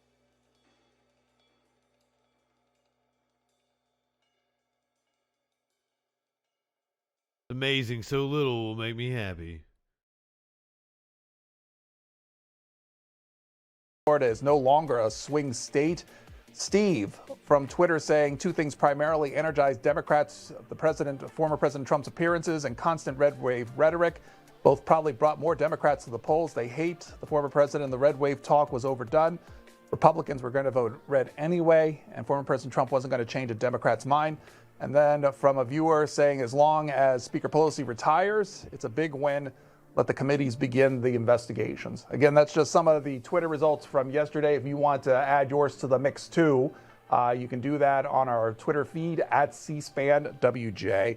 Again, we'll take calls from you for the course of the morning and also show you speeches from the various candidates from last night into the morning. Stephen in Lexington, Kentucky, Democrats line. You're up first talking about election 2022. Good morning. Go ahead. Yes, good morning. Huge fan of C-SPAN, huge fan of you, Pedro, and John. So here in Kentucky, our candidates for the Democrat side didn't do as well as I thought. But for the pro-choice Amendment 2, looks like that's it's going to be on the pro-choice side, which is always good. Now, the red wave that never came across the country, what is that about, Republicans? I thought it was going to be a demolition out there. I thought the Republicans were going to come in drones, and it was the end of democracy. But it looks like Democrats actually stepped up to the plate and are protecting their rights. And it was a better outcome than anticipated. Okay, let's hear from Cindy. Cindy is on our Republican line in Connecticut. Good morning. You're next. Hey, good morning. Thanks for taking How you my feeling, call. Cindy? So, I never expected a red wave, quite frankly, because you could kind of see the tide. It just seems to me that, the social issues are, I've called in and said this before, warning Republicans, it's a loser for them with the abortion thing. That was big. And, I supported Trump, but, we know he's made it all about him, and I think he hurt the party by flirting that he's going to run. I didn't like that. But, I am amazed that Joe Did you expect him not to make it about him? Than Barack Obama. I find that absolutely amazing. But, we got what we had coming to us. I'm going to say that. Social issues are a loser, and I've always said that. There needed to be a lot more moderation. If I call in, do I call in as an independent or do I call in as a Democrat? The Dobbs decision. So let's not Supreme Court, because you know what? They're not so bad. Okay. I'm sure most Democrats are feeling today. Okay, that's Cindy there. Let's hear from James, Independent Line in North Carolina. Hi. Hey, I'd like to make a comment about yesterday's election. My daughter registered to vote on her birthday, which was a year ago. We went to vote yesterday, and there was about 12 people in line. They said if you register, call in as a pirate, you will not be able to vote. And that's in Do this you want coffee? Like, I was going to make more coffee, but, like, I can't drink anymore. Like, my tummy's like, no, you shouldn't have any more coffee. That's James there in North Carolina. If you want to, like, I'm making it just for you. Was Lieutenant Governor John Fetterman, now the senator-elect from Pennsylvania. He talking to his supporters at a rally. Here's some of his victory speech. Internet still wanting to be a dick. Thank you so much, really. Thank you, John. Like what is it? It's like 1:30 in the morning and you're still here hanging in? Sir, it's 7:10 in the morning. Wrath0202. Welcome, thank you for being a freaking follower. Campaign almost 2 years ago. And we had our slogan. It's on every one of those signs right now. Every county, every vote. Every county, every vote. And that's This is Democrat John Fetterman with his victory speech tonight. We held the line. I never expected that we were going to turn these. Well, Wrath, I'm on whatever side allows me to piss in Dan Crenshaw's open eye hole. Give me that eye pussy, sir. So which side allows me to piss in Dan Crenshaw's eye hole? That's the side I'm on. I'm on pro piss side. Thanks to all of you. All of you. Thank you. Thank you so much. That made me grateful right now. And I'm on the side that's not fucking high enough for this shit. Of course, all these supporters, all across Pennsylvania, all in this room, all across the nation, everyone that chipped in $10 to help us get here. Thank you. By the way, those victory and concession speeches from those main candidates, you can still find on our website. That bowl isn't packed enough to get me high enough for this shit. Well, this is Derek Polstowait off of Twitter saying and talking about Pennsylvania, saying happy about the results there, but let's be honest, Democrats avoided a total wipeout in spite of themselves. Really need to fine-tune the messaging. It's funny to what? Canada's funnier? I think the UK's funnier. I don't know. Fucking U.S. politics is fucking also hilarious. talking about Pennsylvania as well, saying that Oprah Winfrey / Hollywood stabbed Oz in the back. Hollywood stabbed Oz in the back. That's some of the comments from our Twitter feed. Oz just made everybody else sound so much cooler. He's kicking authority in the balls. In Michigan, Democrats line. Randy is next. Hi there. Good morning, Pedro. I'd like to start by thanking you and all the other men and women it takes to bring us this program. You're all doing a great service. Wait, is his name Pedro? My next statement is, I would like to thank all those Americans out there that voted to save our democracy. I felt like he was just saying it as like a folksy intro, like, hello, Pedro. Results we got any more than I believed it was just Democrats that Perhaps his name is former Pedro. president. These were people that stepped up, still believe in their beliefs on right or left, Democrat or Republican, but also could see the danger to our He doesn't look like a Pedro to me. to debate it, and the people stepped up to put the MAGAs back in the shadows where they belong. Them are the real heroes of this country. How confident were you there in your governor winning re-election? I was pretty confident. It was her challenger was just way too extreme. When you can actually say on TV that you think it's a good idea for a 14-year-old to have a baby so she can know what it's like to be a mommy, you're just out of touch. That's just too extreme, and I think that's what this vote. Oh, Oz got beat. We don't mind arguing between Democrats and Oz got Republicans, beat but tonight. that's extreme. There will be no Senator Dr. Oz. It was put to bed, and it should have been. Randy there in Michigan. Let's hear from Chris in Kentucky, Independent Line. Hi. What up, Chris? Oh, shit, I should call Good in. morning. I just want to wish everybody a good victory on everything. I'm on the Democratic Can line I tell here. you what's going on in West Tennessee?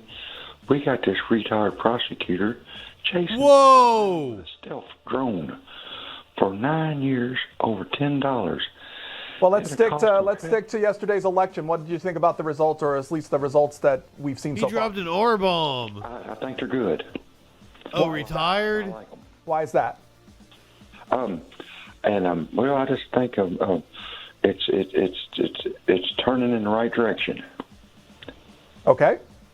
Shirley in South Carolina. Don't call me Shirley. Hello, you're next up.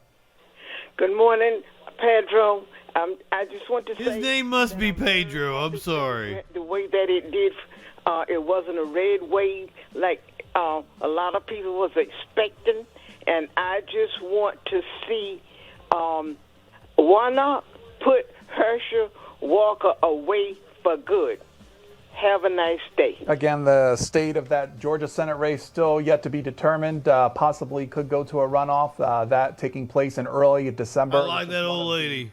Stories playing out. I assume that's an old lady. You can comment on the phone lines. You can also send us text and tweets if you want, and talking about the results from yesterday. One of the people who addressed his supporters yesterday in Pennsylvania was Dr. Mehmet Oz. He talking before races. He wasn't kicking authority in the balls. He's kicking authority in the balls. Talking about it and talking about the state of the race as he saw it. Here's a portion of that from yesterday. I entered this campaign with Lisa. We pulled the family into it because we wanted to bring An balance. obsession with piss, which I mean, What we're going to do.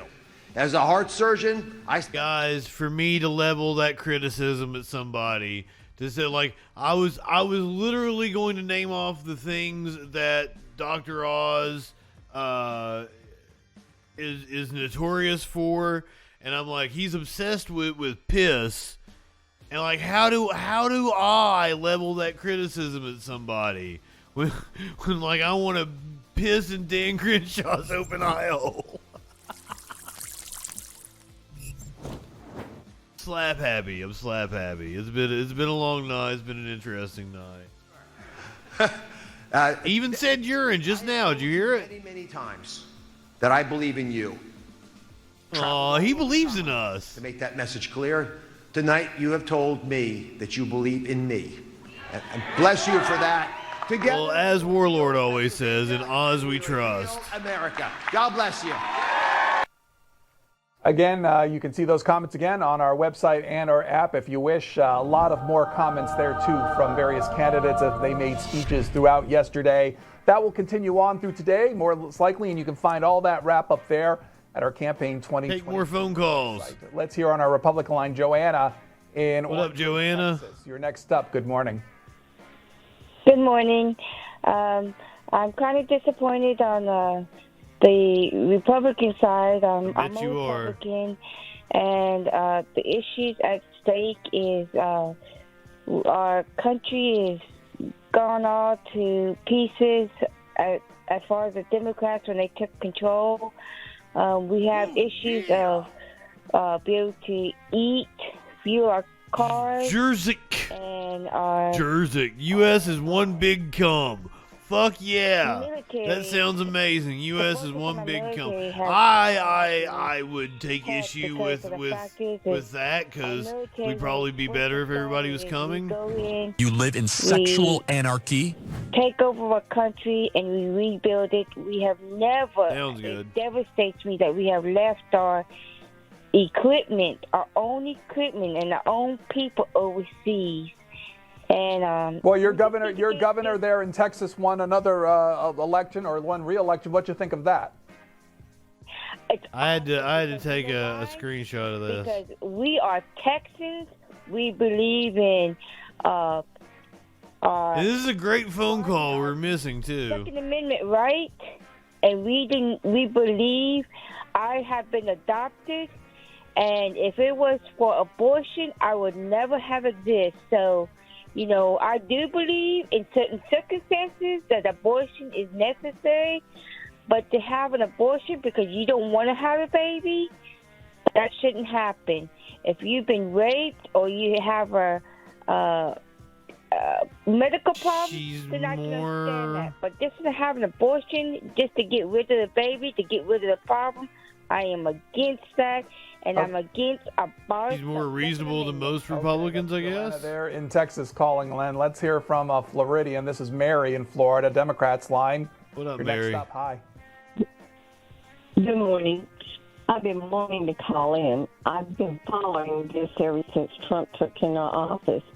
And I've realized that he has split the country, and that's what he wanted to do. Well, duh. He's good friends with Putin, and I feel like the reason he won the campaign when he did, it was only because Putin was helping him with his campaign.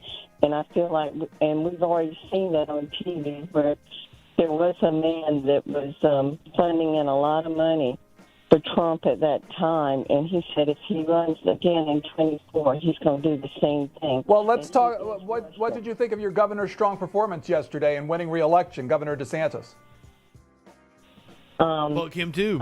And this is weird too, but I still feel this way. I feel like Trump and DeSantis are both under Putin's control. I know that sounds crazy, but I feel like Trump. Wait a minute, how can I put this? I feel like they've helped DeSantis' running for the governorship, and I feel like they are, and Trump and DeSantis are acting like they aren't friends, and I guarantee you they are behind the scenes. Okay, that's Mary there in Florida. Zim31ster. Yesterday concerning Good evening. And Marco Rubio. You can see those play out. Also, the home of the former president of the United States, Donald Trump. With that, we'll go back to John McCardle. Yeah, Pedro, following up on that, Donald Trump. And you guys see why I wanted to watch Washington Journal so bad? They get the best calls. A name and a figure that loomed large over these midterm elections. One way the former president exercised his influence over the midterms was through his endorsements, and it was the former president who was celebrating his victories in those endorsements on his social. Many challenges. Again, that's from Twitter feed at C-SPAN WJ. Let's hear from Dwight in Fairfield, California. Independent What up, Dwight? Hey, good morning, Pedro. Thank you for taking my call. Very interesting night. I've been with you guys all night tonight. Haven't gone to sleep yet. It's a little after 4 here. This race is pretty good. I am an independent, but I am hoping that the Republicans take the House, because we do definitely need a divided government. And hopefully, if the Republicans do take the House, you know what that means? It's going to be interesting to see what they're going to do about the borders, because the border is not about policy; it's about codifying laws. So let's see what kind of laws they're going to come up with to close the borders. It's going to be interesting to see what they're going to do about inflation, because this is a free market country. This is a capitalist country. These corporations can sell us gas anything else at the price that we're going to bear. So it's going to be really, really interesting to see what That's the problem. people that are talking, we're going to do this and we're going to do that. You described the problem. Things were inflation, the borders, and crime. Do you think? What do about inflation? When the if the company gonna squeeze all it gonna squeeze, wide margin, that they'll be more inclined to do that versus other things they've talked about, like investigations and the like? Oh, they're definitely going to spearhead investigations.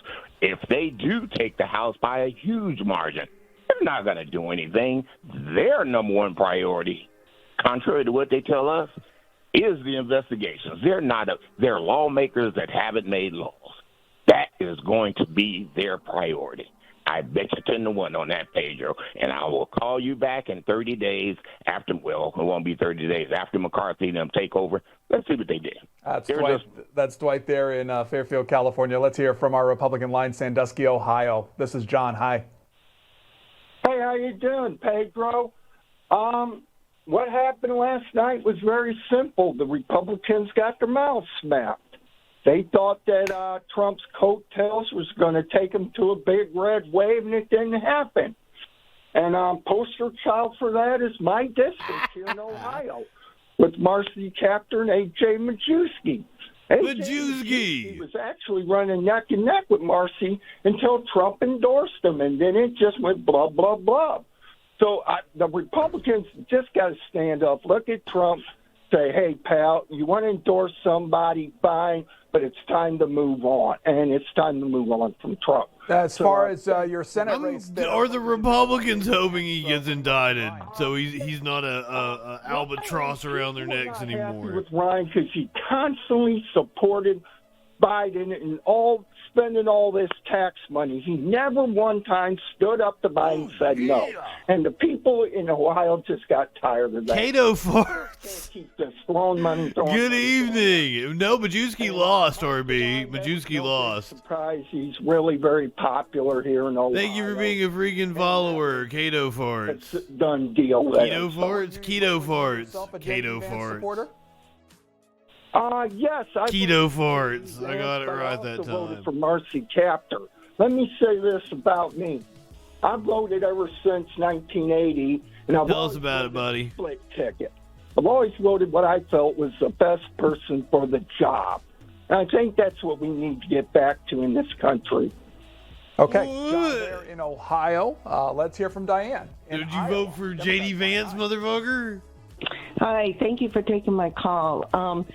This is my first time calling, and I just wanted to say that cherry for last night's elections was that I was kind of disappointed in you live the in fact sexual that anarchy. There are so many Americans that I found out the price of democracy is just the promise of a tank of gas and a frozen turkey.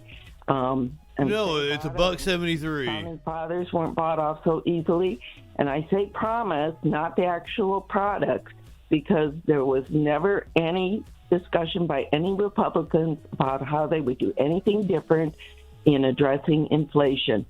They'll pass laws to prevent trans girls from playing in girls' sports. To the United They'll States. pass laws to ban the teaching of CRT. That, I think America is just the greatest country, and I think it's great because America is proactive, not reactive. It's progressive, not regressive. It may take some time to pull people kicking and screaming into the right side of history, but it's slowly getting done. But I'm just disappointed in so many Americans that so disappointed. Just will throw away democracy for the promise of something that... Toad, somebody told me that I was no talent Steve Hofstetter one time. I didn't know who Steve Hofstetter was until they said that to me. It's absolutely nuts. I went and followed him, and he's funny. I really like him. He's not the senator he was years ago. He's actually been in office Buck Chuck Grassley. Starting the year I was born, if you can believe that. And to tell you you nailed the problem on the head, lady. I could not hardly find a Grassley sign, yard sign anywhere, as opposed to Michael Franken signs. I could find multiple micro. But that could just be the areas you're in and you travel in. So it is quite surprising, and he ran one of the nastiest campaigns he's ever run. Let's go to Douglas. Douglas in Staten Island, New York, independent line. Go ahead. Douglas, my Good friend. morning, I'm Pedro. sorry I can't hold it off any longer. Listen, if you're watching on Twitch, you're going to get an ad break. Even on the if you're not subscribed, if you're subscribed, just stick here with me. We're going to listen to talking Douglas. about this new powerhouse, this titan, this colossus coming out of Florida. You know, Florida being a purple state, I've been watching this for many, many years. It's not really purple. It's red. Oh, it's red, yeah. Of Hispanics there, basically are getting older. They're not getting younger. Younger people are not staying there. When you have over 1 million Hispanics, well, it's Florida, 18 every year, they're not going to Florida. The people coming to Florida are from outside. They don't want to pay taxes and things of that nature. And, you know, the politics that DeSantis played, inheriting basically from the voters registration 1.4 million felons with his capricious behavior there regarding that. Capricious, word of the day. The legislature there to turn that over, telling them that the way they set up the districts there, the gerrymandering wasn't harsh enough, so he got them to do what he did there, doing away with young voters who basically, the law that they passed that said anyone that has a temporary residence, meaning you're residing at a college, you can't vote. Okay, well, that's Florida, but let's talk about your state for a bit. What did you think about Governor Hochul's reelection? I thought it was a lot closer than it was going to be. It just goes to show that, I think it was she laid a whooping on Lee Zeldin, who once opined fear is worse than death. No, it was Rousseau. It was Rousseau, great founder of our principles there. This dude is waxing poetic. Fear is worse than death because the whole Pedro ready to hang up on him. Well, that's what you have with Zeldin. He showed up at almost every place in a city of 8.3 million people. He showed up at almost every place there was a crime, a hold-up, a stabbing, a shooting. He would rush over there. Is he Superman? Look what's going on. And it worked. It worked a lot. I mean, she only won by about 300,000 votes. So, wait a minute. If he's going to all these different crimes, why the fuck isn't he doing something about it? Okay. Short-sighted. He's just going to grandstand and hot dog? Are you kidding me? This is Mary Ann, Republican line in Denver, Pennsylvania. Well, good morning. Thank you for having me on the show, and thanks for being there. I just wanted to comment that when I look at the factors before I vote, I vote either way, looking at the dependent. She swings both ways, guys. And what I voted on this year was the fact that even after 9/11, the economy was not that bad. World peace was not as bad as it is now. Domestic safety wasn't as bad as it is now. Immigration security, it wasn't as bad as it is now. And everybody keeps saying the unemployment number is so low. People don't realize you're only on unemployment 6 months and then you're dropped off and put on public assistance.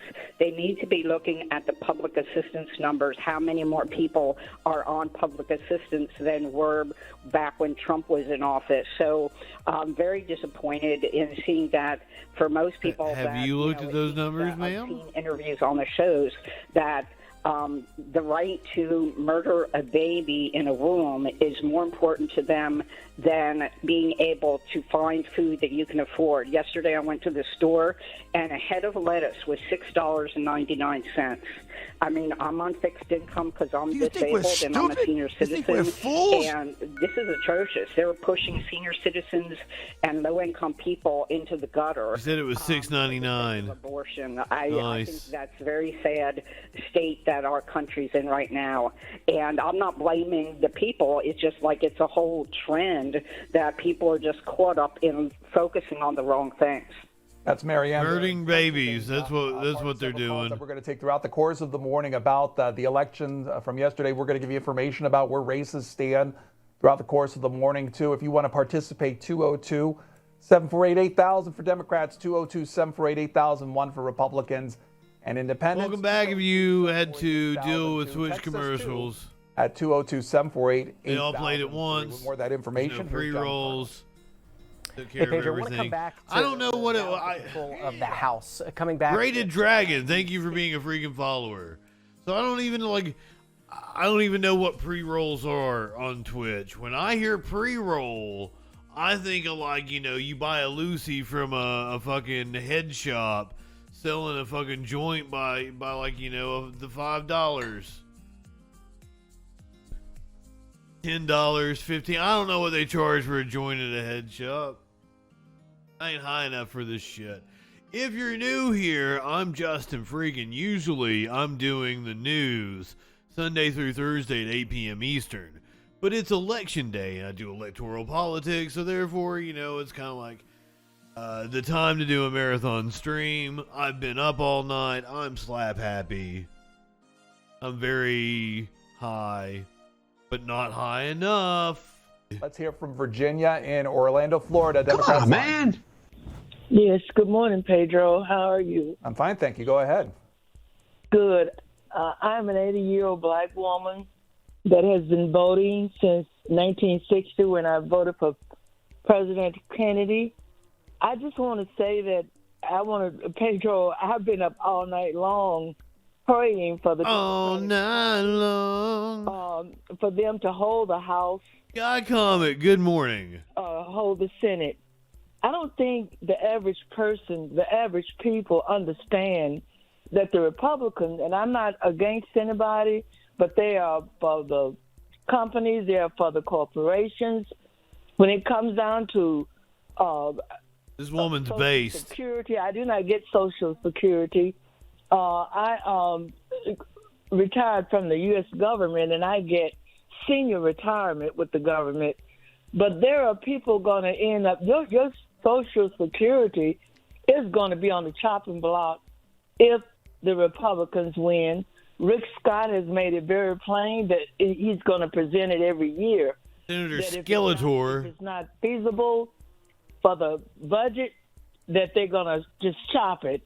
And not only that, chop it down with the edge of my hand. President Biden just got the pharmaceutical companies where they would negotiate and bring the prices down. They are wanting to go back and give the pharmaceutical companies the right to charge us for the medications like they used to. I don't think the average person understands that you could lose need to be everything. charging for your right to party. They don't believe that these people will take their Social Security, which they really will, and the Medicare and Medicaid. But I'm still praying and trusting God that He will keep the Democrats with the House and the Senate. Okay. Because that's Virginia there in Orlando. Let's hear from Tom in California, Republican line. Virginia. Hey, good morning. A comment on California. We were gerrymandered in the 1980s. Dream of Californication. Gave the Democrats an average of 70% majority in all of our various districts. 76% chance. The law was passed to only allow the top two candidates to run for re-election. And with the 70% majority, it ended up being two Democrats. So the Republicans don't really have any type of power, or we've been disenfranchised, and we don't have enough brains to change it. As far as my did they ever have you eat any Tide Pods? Guy comment. Nancy Pelosi's nephew will do well, and we have surpluses that we're not using. We have $5 billion in gas taxes sitting there. We need to have a little bit better individual grassroots to get out of the situation that we're in. Okay. Ron in California there. Christopher in Grass Valley, California, sends this text this morning saying Republican voter turnout in California not much more than 25%, according to him, which he seems like a lot of apathy, he adds. Joe Ellen in New York saying it was incredible to see the numbers realize that so few people voted to give so much power to their representatives, some supported by less than 100,000 votes. They control our destiny. Texting us is available to you at 202-748-8003. If you want to do that, you can call us on the phone lines. You can post on social media too. During this time, we're talking about elections from this week, the election 2022 coverage as part of our coverage today. We will take your calls for the course of the morning. Jim in Highland Park, New Jersey, Democrats line. Yes, what I have to say is democracy is definitely on the ballot. Definitely. The other issues were secondary. And as far as the agenda that the you do the different flavors for the Tide dismantle Pods. and Test out the different the flavors. programs that were enacted through the efforts of the Democrats over the decades. Now, also, Trump is a detriment to democracy. He has proven it time and time again. Get it through your heads, those who are Trump Trumpy Trumpers. Because Trump is a dictator, an autocrat. You can get it right any of the times. Okay. That's all I have to say for now. Jim in New Jersey there. Let's go to Joey in South Carolina. New Jersey. Republican line. Joey and Mary in South Carolina. Hello. Hello. Jody C. You're on. Go ahead. Hi. What is a man talking there? What is a man? This is the first time I've heard that one. To the television and just go ahead and go ahead with your comment, please. All right. Okay. You know, I'm a disabled, crippled guy. I'm 56. I'm going on about 106. You know what I mean? But you know, Trump is the best president in history. That's a fact. Okay, what do you think about yesterday's election, though? Well, I don't know. That's a fact. You know, it might be next week before we find out the way things work nowadays. Oh my God, he's right about that. Because you know how things ain't like they used to be. We used to have a good, you know, everything was Democrat, Republican, whatever. We was all, it's just one family. Because I know I'm not prejudiced or racist or nothing. And the bottom line is, I just don't understand how people can be on the Democrat side saying out the Bible scriptures, reading. We won't kill babies, that's why. Fuck, is that TOS? Like, Let's for go. instance. Okay, let's go to Bill. Bill in Syracuse, New York, Democrats line. Hi. Hi. Had to move on from that one. So far, I think things seem to be going right. Now, if it happens that Democrats do control both House and Senate and a good, solid Democratic president, I hope that they Warlord, are you hearing what's going on over here? The Roosevelt Revolution rather than spending their time trying to put Trump and other people in jail. That's a very dangerous route to go when you start talking about putting your the danger zone.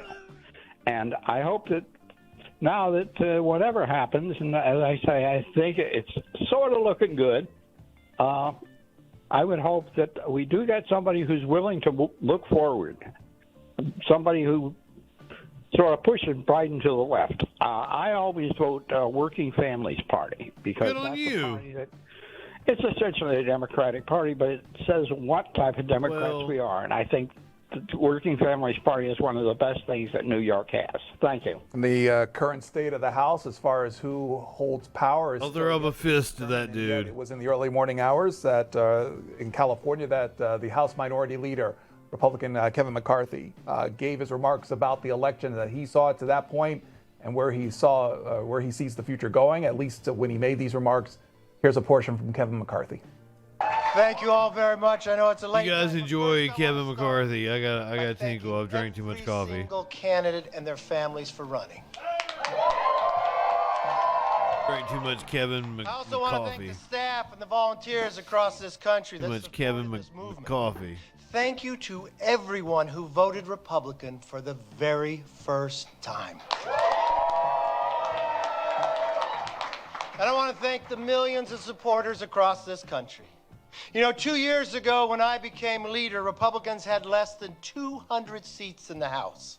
That cycle, we picked up 14 seats when every single person said that would be impossible. If you believe in freedom, hard work, and the American dream, these results proved that there is a place for you in the Republican Party.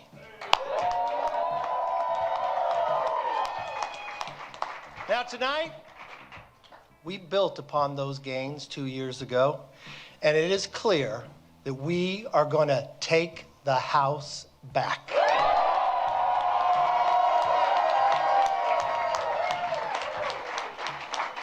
In New York, we defeated the Democrat campaign chairman, Sean Patrick Maloney. Sean Patrick Maloney, which will be the first time in over 40 years a DCCC chair lost his reelection. Not only that, but on Long Island, Anthony Diaz-Pasito won a seat that Joe Biden carried by 17 points. We are on the verge of historic gains in New York. In Florida, we gained 4 seats alone. We are poised to sweep the entire state of Iowa.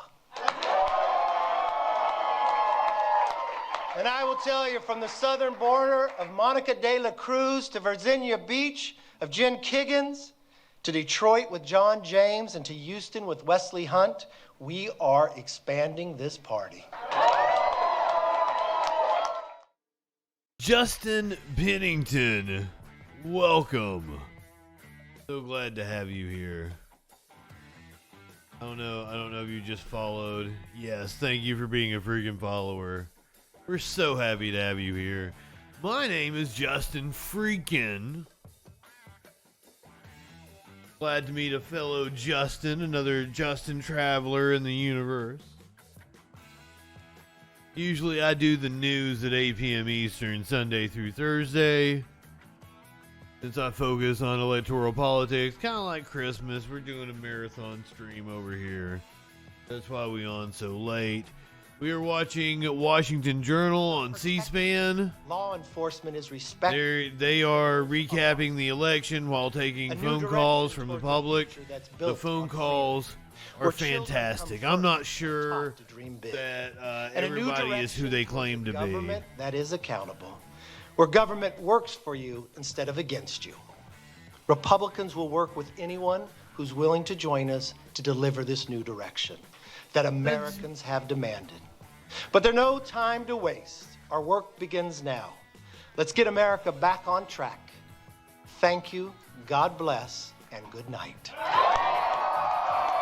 Again, a portion from the House Minority Leader Kevin McCarthy. Again, nothing called in the House as of yet, but those were portions that statements, or at least the statement he made. If Republicans take control of the House, it's only going to be by a seat or Jack two. on Twitter saying, from Pennsylvania, saying, "I'm not surprised that America has recognized the threat from yesterday, especially women." Lisa Pate, also off our Twitter feed, saying, "From listening to the callers, it sounds like we can blame the lack of a red wave on Rick Scott, question mark." Great, yeah. I'm glad seniors can keep their Social Security, which was never at risk for them, by the way. I'm also glad I won't have to rely on Social Security for my retirement. And then Sue from Whiting, New Jersey, saying that, talking about the Senate race in Pennsylvania, she's glad that John Fetterman won versus Dr. Oz, who is purely opportunistic. Many regions of Pennsylvania have become depressed. Oh yeah, Fetterman be kicking people in the balls. He's kicking authority in the balls. And then she hopes that the senator-elect is up to the task of revitalization. Terry is next. That's what we're for. Independent line. Hi. Hi. Just wanted to say that, the Democrats are really, they've cut out our morals. They're working on our Constitution, and we didn't vote our pocketbooks. I don't understand what's wrong with this country. but the direction we're heading is bad, and it's getting worse. And when they go all the coal plants and nuclear power plants, the electricity is going to go through the roof. People are going to realize that wind and solar are not the answer. And we're going to pay the price. We are going to pay a huge price because companies are going to have to pay these heavy fines to give us power.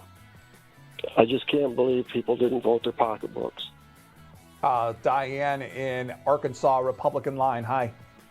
Hi, good morning. Thank you for taking my call. I'm heartbroken. Heartbroken. The American people believe the lie. What do you mean by that? Well, they stopped drilling. They put regulations on drilling, and that made everything go up.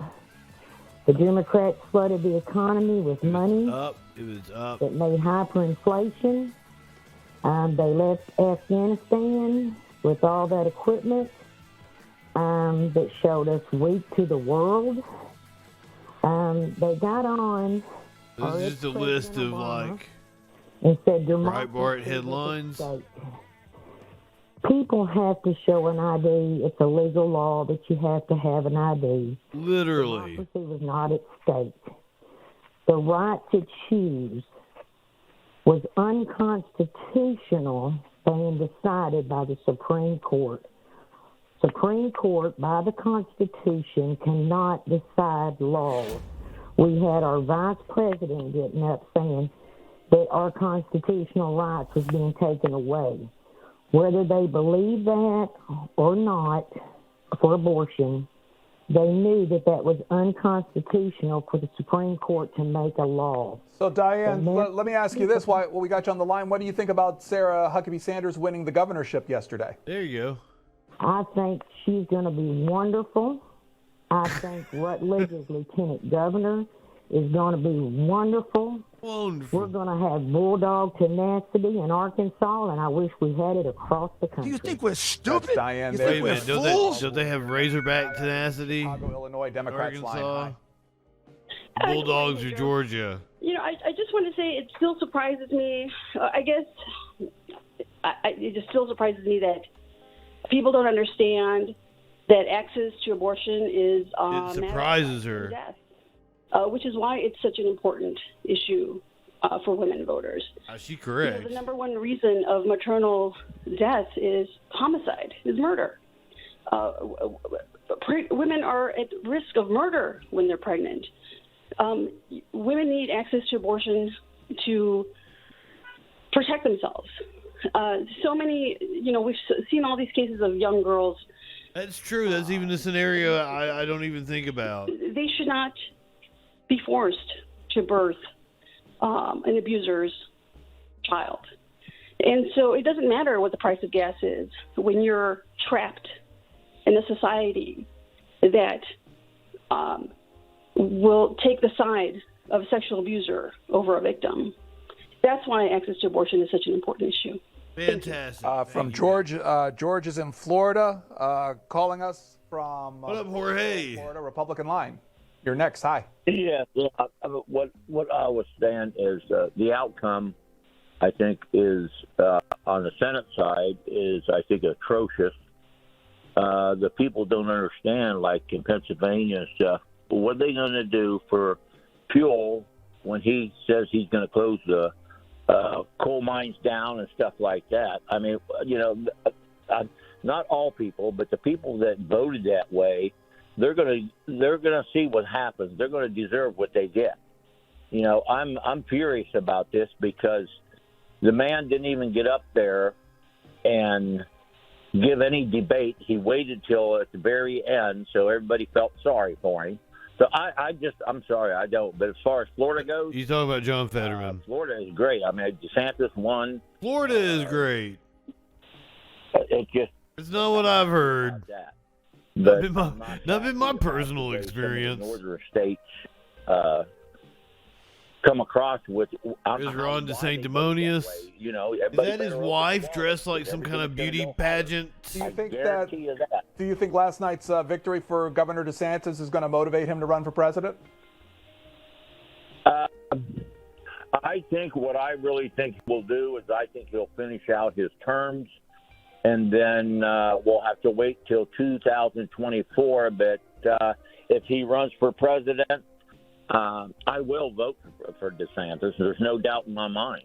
But I hope he don't, because we really want him here in Florida. He's a good person. And anybody that went through what he's a good person and what he has done for Florida, I'd rather have him in Florida than be the president. Okay.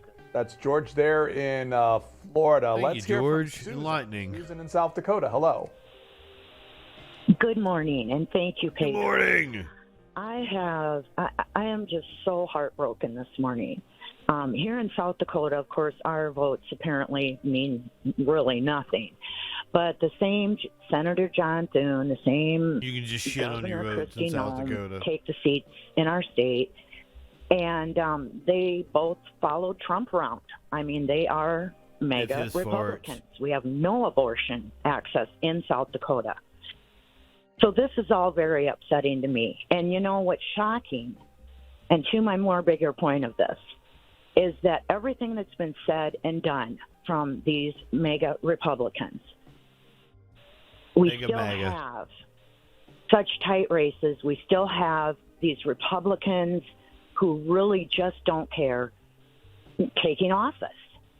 You know, I remember doing the Pledge of Allegiance as a child, and to this day it means something to me. When I put my hand on my chest It really shouldn't. say these words about our country.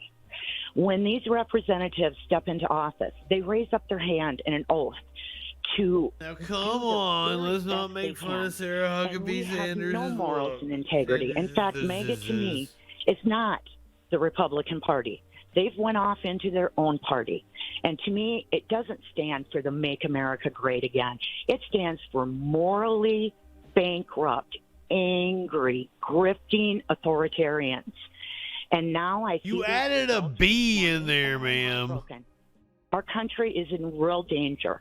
Or is morally bankrupted a hyphenated word? Am I just getting pedantic at 8 a.m. in the morning God after bless I've been up all Nancy night? Pelosi and her husband, which they again made a joke of. But half our country is standing with those people. And just God bless us all, please. One more thing. Okay, that's Susan there in South Dakota. One more thing. Cut her off. Call in 202-748-8000 for Democrats, 202-748-8001 for Republicans, and Independents 202-748-8002. Again, this is part of our coverage for election. I don't know what I would talk about if I called in, actually. Throughout the course of the morning, take your calls. Rowdy, though. I was rowdy with them last time. I was drunk last time, and they hung up on me. But they asked me about fracking. I didn't want to talk about fracking. Okay, Joe, it's 8 a.m. on the East Coast, and here's where things stand. It's 8 a.m. and I must be lonely. Morning. Morning. Morning. You're on. Go ahead. Oh, okay. Yeah, just me? I was going to say, it looks like we may have dodged a bullet down here.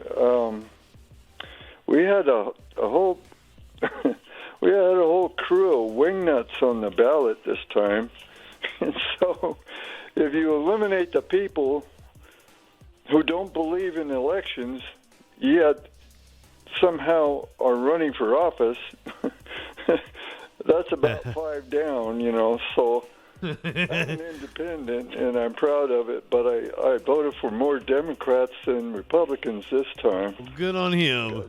I had no choice, you know. And yeah, I get you, buddy. How they're not disqualified for running once they declare that they don't believe in the election. You know, if you're going to go to a track meet and run in a foot race, say run at 220, and you say, by the way, before we start, I just want you to know I don't believe in this stuff, and if I lose, it's because it's fixed. And then it's a Seinfeld episode, if I'm not mistaken. It doesn't make any sense. But that's what we've been dealing with here. Okay, let's go to Devin. Devin in Pennsylvania, Republican line. What up, Devin? Hi, good morning. Good morning. Northeast fan.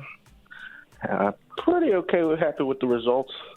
But one interesting thing I was watching last night on the East Coast is that they talked about a little congressional district. If the House is almost split, could change the tide, which went from Democrat to Republican in an unknown place that we even know called Guam. And it was interesting that they said for about I was going to say, an unknown place we don't even know, Rhode Island. Democrats, and then the Republicans snatched that seat up. And it's just interesting that a small place like Guam probably could tip the scales in the House. It is a non-voting seat, but it will count. Monique is next. Is Washington, D.C. Democrat. What up, Monique? Hello, hi. Thank you for hi. I wanted to call in to say this is America. This is America. Guns in my area. Information affects the everyday average American. They make them do calisthenics while they're on hold. Who they want to represent them in the Congress and in the Senate. So if the Democrats wanted, their state to win and they lost, you just got to suck it up. And hopefully more constituents to come out the next time. Suck it up, Buttercup. States where the Democrats, Embers Sanders. Hopefully the Republicans can come out. You'll give me a phonetical spelling. I want to nail it because I want to thank you for being a freaking follower. This is what I love you so much. Not a republic. So, you get a lot of Republicans who come on and say, no, this is not a democracy. This is a republic. No, this is democracy. So, regardless of how, representative democracy about each other, we are the United States of America. We will always continue to stand firm.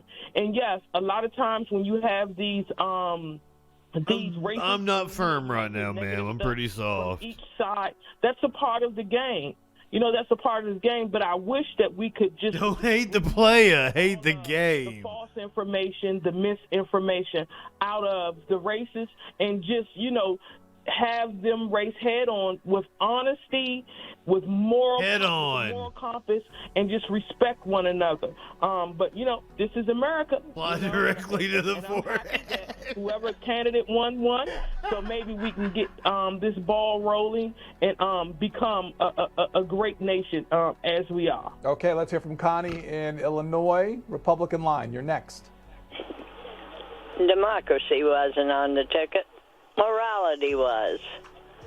And I'm sad to say, I thought maybe 2/3 of Americans would be born-again Christians. But to my dislike, I think it's only about 1/3 of Americans. And Biden said... Ma'am, are you on crack? He said... I was on crack. It was immoral for these parents to want to have their children... Transphobia incoming, I think. Having their breast cut off, their womb taken out, uterus taken out, vasectomies from the age of 12 up. Vasectomies from the age of 12 up? That's immoral. Downright evil for those parents to want to have parental consent at the hospital.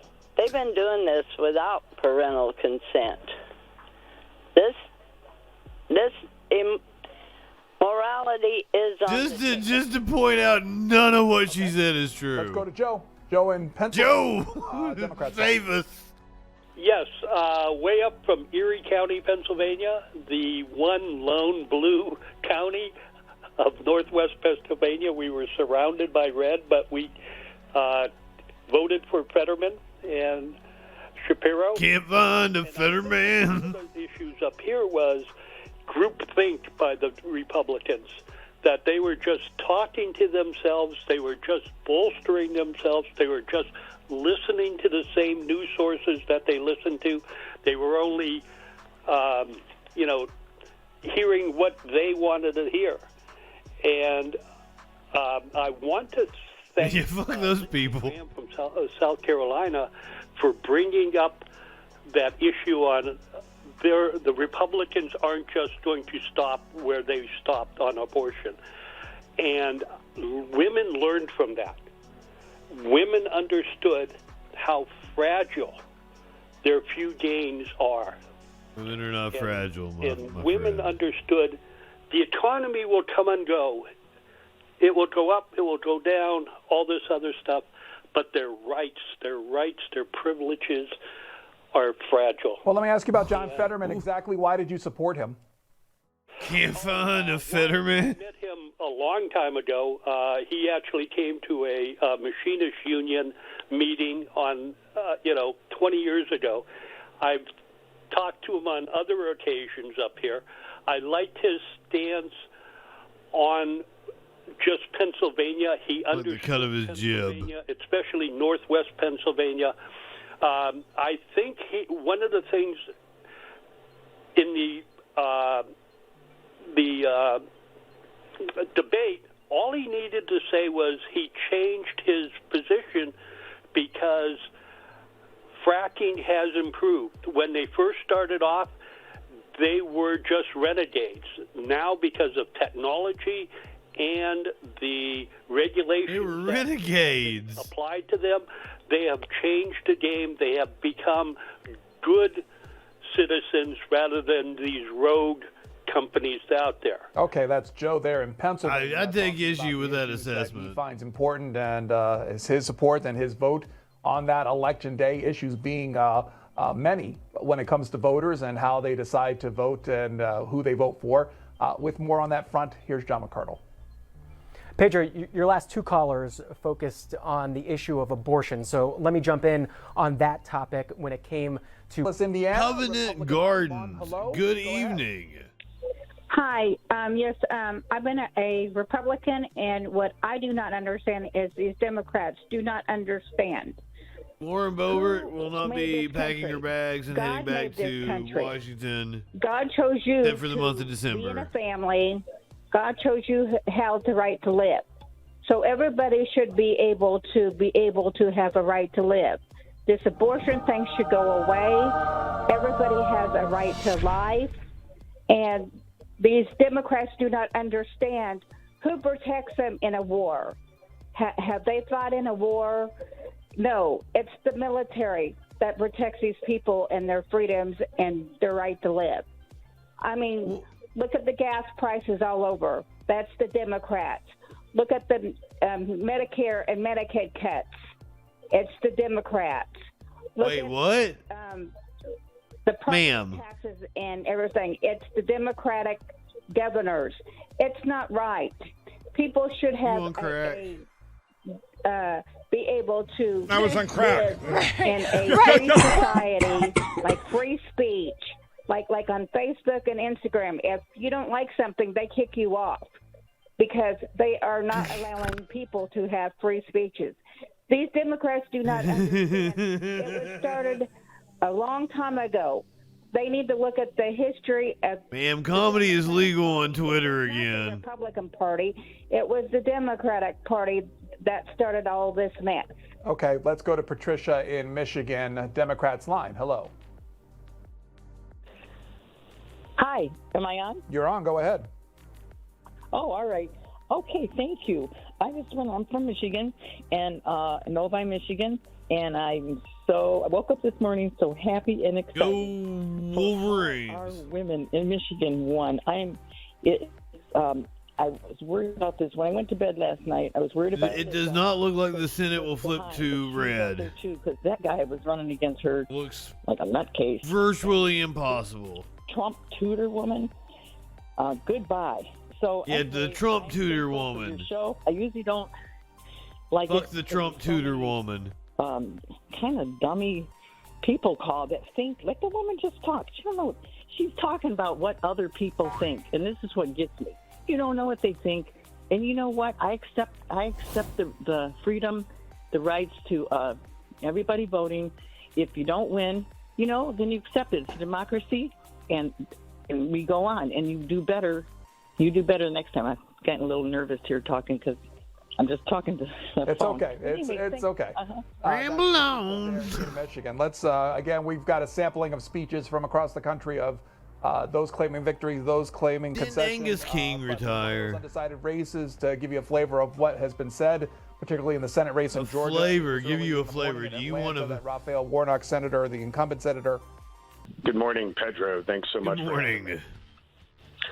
I think we are the Eggman. Election very clearly shows a referendum both on Biden and on Trump. And I think that what you've seen is that in places like Georgia, Governor Kemp greatly exceeded his rate of win over the Democratic candidate, Stacey Abrams. And yet in places like Ohio, Arizona, other key states that should have been very clearly won by Republicans, there wasn't massive margins of win. And I think this election very clearly shows that voters of both parties want authentic candidates. Fetterman was a more authentic candidate than Mehmet Oz. Mehmet Oz very much appeared like a joke to constituents. And so I think he's kicking authority in the balls. For both Democrats and Republicans. Republicans need to distance themselves from Trump. He is clearly, this is the best empirical evidence that he was bad for the party. They can't quit him. And Democrats need to come up with solutions that distance themselves from Biden's agenda, which has not been. No, he's like an STD. He doesn't go away. Thank you. You got that shit the rest of your life. Dan in Washington, D.C. If you go to the front page of the Washington Post this morning, they highlight the fact that over in Maryland, like the gonorrhea, former nonprofit Chief Wes Moore, a Democrat, gonorrhea go away. Republican Dan Cox to become the first black person elected governor of Maryland. Fuck yeah, Cox. That's according to the Associated Press projecting that. You live in That's the picture sexual from the anarchy. Washington Post. We hear from the Maryland. This is Christian in Chestertown, Maryland, Republican line. Bagheera 95. Bagheera 95. Thank you for being a freaking follower. Good morning to you. You see in Maryland, a state that had You're watching the Washington Journal on C-SPAN. For 2 terms. Part of our 69ing the election coverage here on the Troll Patrol Live. State that's historically very blue, and now we see a candidate in Dan Cox. Fucking, of course we've tried Russian collusion. The Trump We've as of previous made some backdoor deals with Hunter Biden tonight. And in these contested elections where the Republicans, Hillary has done a Clinton numbers thing on a few people for us. You're seeing these governors and senators like Ron DeSantis, Marco Rubio, who Ron DeSantis is a governor, swept their election, and this is a telltale sign for the Republican Party. And as a fellow Republican, that if 2024 you're looking to have a different outcome, there needs to be a shakeup in who. I don't know if I would smoke some crack with Hunter. I'm not sure about that. Amongst Republicans is what ultimately I was on might crack. have costed the election in Georgia, PA, and even out in Nevada and Arizona. And we're seeing an election just like 2020 where the Senate won't be decided for a few days, and the House is a stone's throw either side. The Senate might not be decided until December 6th. Onto the scene because of the Trump Republicans, and now those candidates weren't able to push through, and we're seeing this division that's got to be addressed before the next election. Okay, Christian there in Maryland. Let's hear from a Georgian. This is Reginald in Sandersville, Democrats line. Hit us with it. Good morning. Morning. Good morning. I just wanted to say I'm proud of the way the election went last night. And when we remember that we all are Americans, and people constantly talk about the inflation and all of the bad things about what's going on in America today. But the inflation that plagues us all is in my balls. Inflated the Republican Party. The inflation that plagues us all is in my balls. Put him behind us and get ready to start building a new democracy for a new generation of people. Thank you. I do serious news, ladies and gentlemen. Non-binary folk that might be in the audience. That state, his Republican challenger Herschel Walker also addressing his supporters in Georgia about the state of the race. Here's a few moments of those comments. Hey, we're in a fight, are we not? This is hilarious. If you guys have not seen this yet. Good God, is he not? Yeah. My God is an awesome God. And we're here to win this election, are we not? Hey, so I'm gonna tell you this little story. I've been talking about these two little boys, and one of the boys is always positive in life. No matter whatever happened to that kid, he was positive about it. But this other little kid was always negative. No matter whatever was going on in his kid's life, he was negative about everything. And the father don't know what's going on with these kids because they're twins, but they're so opposite. So around Christmas time, he tried a little experiment. He put this negative little kid in his room, nothing but brand new toys. But he put this positive little kid in his room, nothing but horse manure. And after an hour or so, he looked down on this negative little kid and he was complaining, I don't want this. Hello, stop animal. I don't want this, I want this. And the father knew that this kid is never going to amount to anything because nothing ever makes him happy. But he looks in on the kid that's in the room with the horseman. He got a shovel. He's shoving his horseman over his shoulder. He's laughing and singing and having a good time. First thing the father thinks, this kid's got shit. But he said, son, what's going on? What's going on, little boy? You know, Dad, as much horseman there is in this room, there must be a pony at the bottom of it. The reason I'm telling you that right now, guys, we got a pony at the end of this right here. I can tell you this right now. Because I'm telling you. Keep shoveling that shit, Herschel. I'm like Ricky Bobby. I don't come to lose. And I told you, he's going to be tough to beat. He's going to be tough to beat, but let me tell you what. He got the wrong Georgia here, don't he? So I want to tell y'all. You got the wrong Georgia? If you can hang in there a little bit longer. Just hang in there a little bit longer, because something good, it takes a while for it to get better. And it's Fragswitz. So I want to just thank you guys for hanging. Thank you for being a freaking follower. Stop animal murder and torture. Thank you for being a freaking follower. I believe in your cause. Unless your name is a troll, and if you're trolling, I believe in your causes. Thank you guys in that sense too. Thank you guys for being here, and thank you guys for all your support. I'm not leaving you. I'm up there. They call it a war room, and I say it's a blessing. Oh, he came to abort. He did a lot of coming, and he did a lot of aborting. So I'm ready, and I know you guys are ready as well. So hey, God bless you guys. Let's just keep it going. This is the dude that. Throughout the course You live of the morning, in sexual we will be taking anarchy. your calls on election 2022. You can call us at 202-748-8000, Republicans 202-748-8001, and Independents 202-748-8002. Mike Tyson is a lot cooler of a person. 8003. Post on Twitter. You can do that at C-SPAN WJ. Let's hear from Catherine in Rhode Island, Independent Line. This should be good. How are you doing? Thank you for C-SPAN. Good morning. I just wanted to say I agreed a lot with Dan from Washington, D.C. a few callers back. It is a referendum on Trump and Biden. I was a Democrat for a very long time, although I recently... No, like, she is not calling from Rhode Island. Rhode Island is not a real state. I refuse to believe it.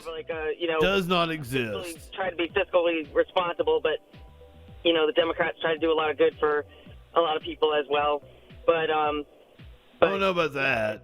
The MAGA movement is more. It's probably giving the Democrats too much credit. Steroids, and it's not good for the country. And if you look at back, try to do a little good. It will repeat itself, and just a little good as a treat. In things of fascism and things like that. So anyway, that's all. They won't be overtly fascist. Thank you very much. That's Catherine there in Rhode Island. During the course Thank you, of the morning, Catherine. we've been tracking in the House and the Senate, particularly how that's playing out. on, man. Also governor's races throughout the United States as well.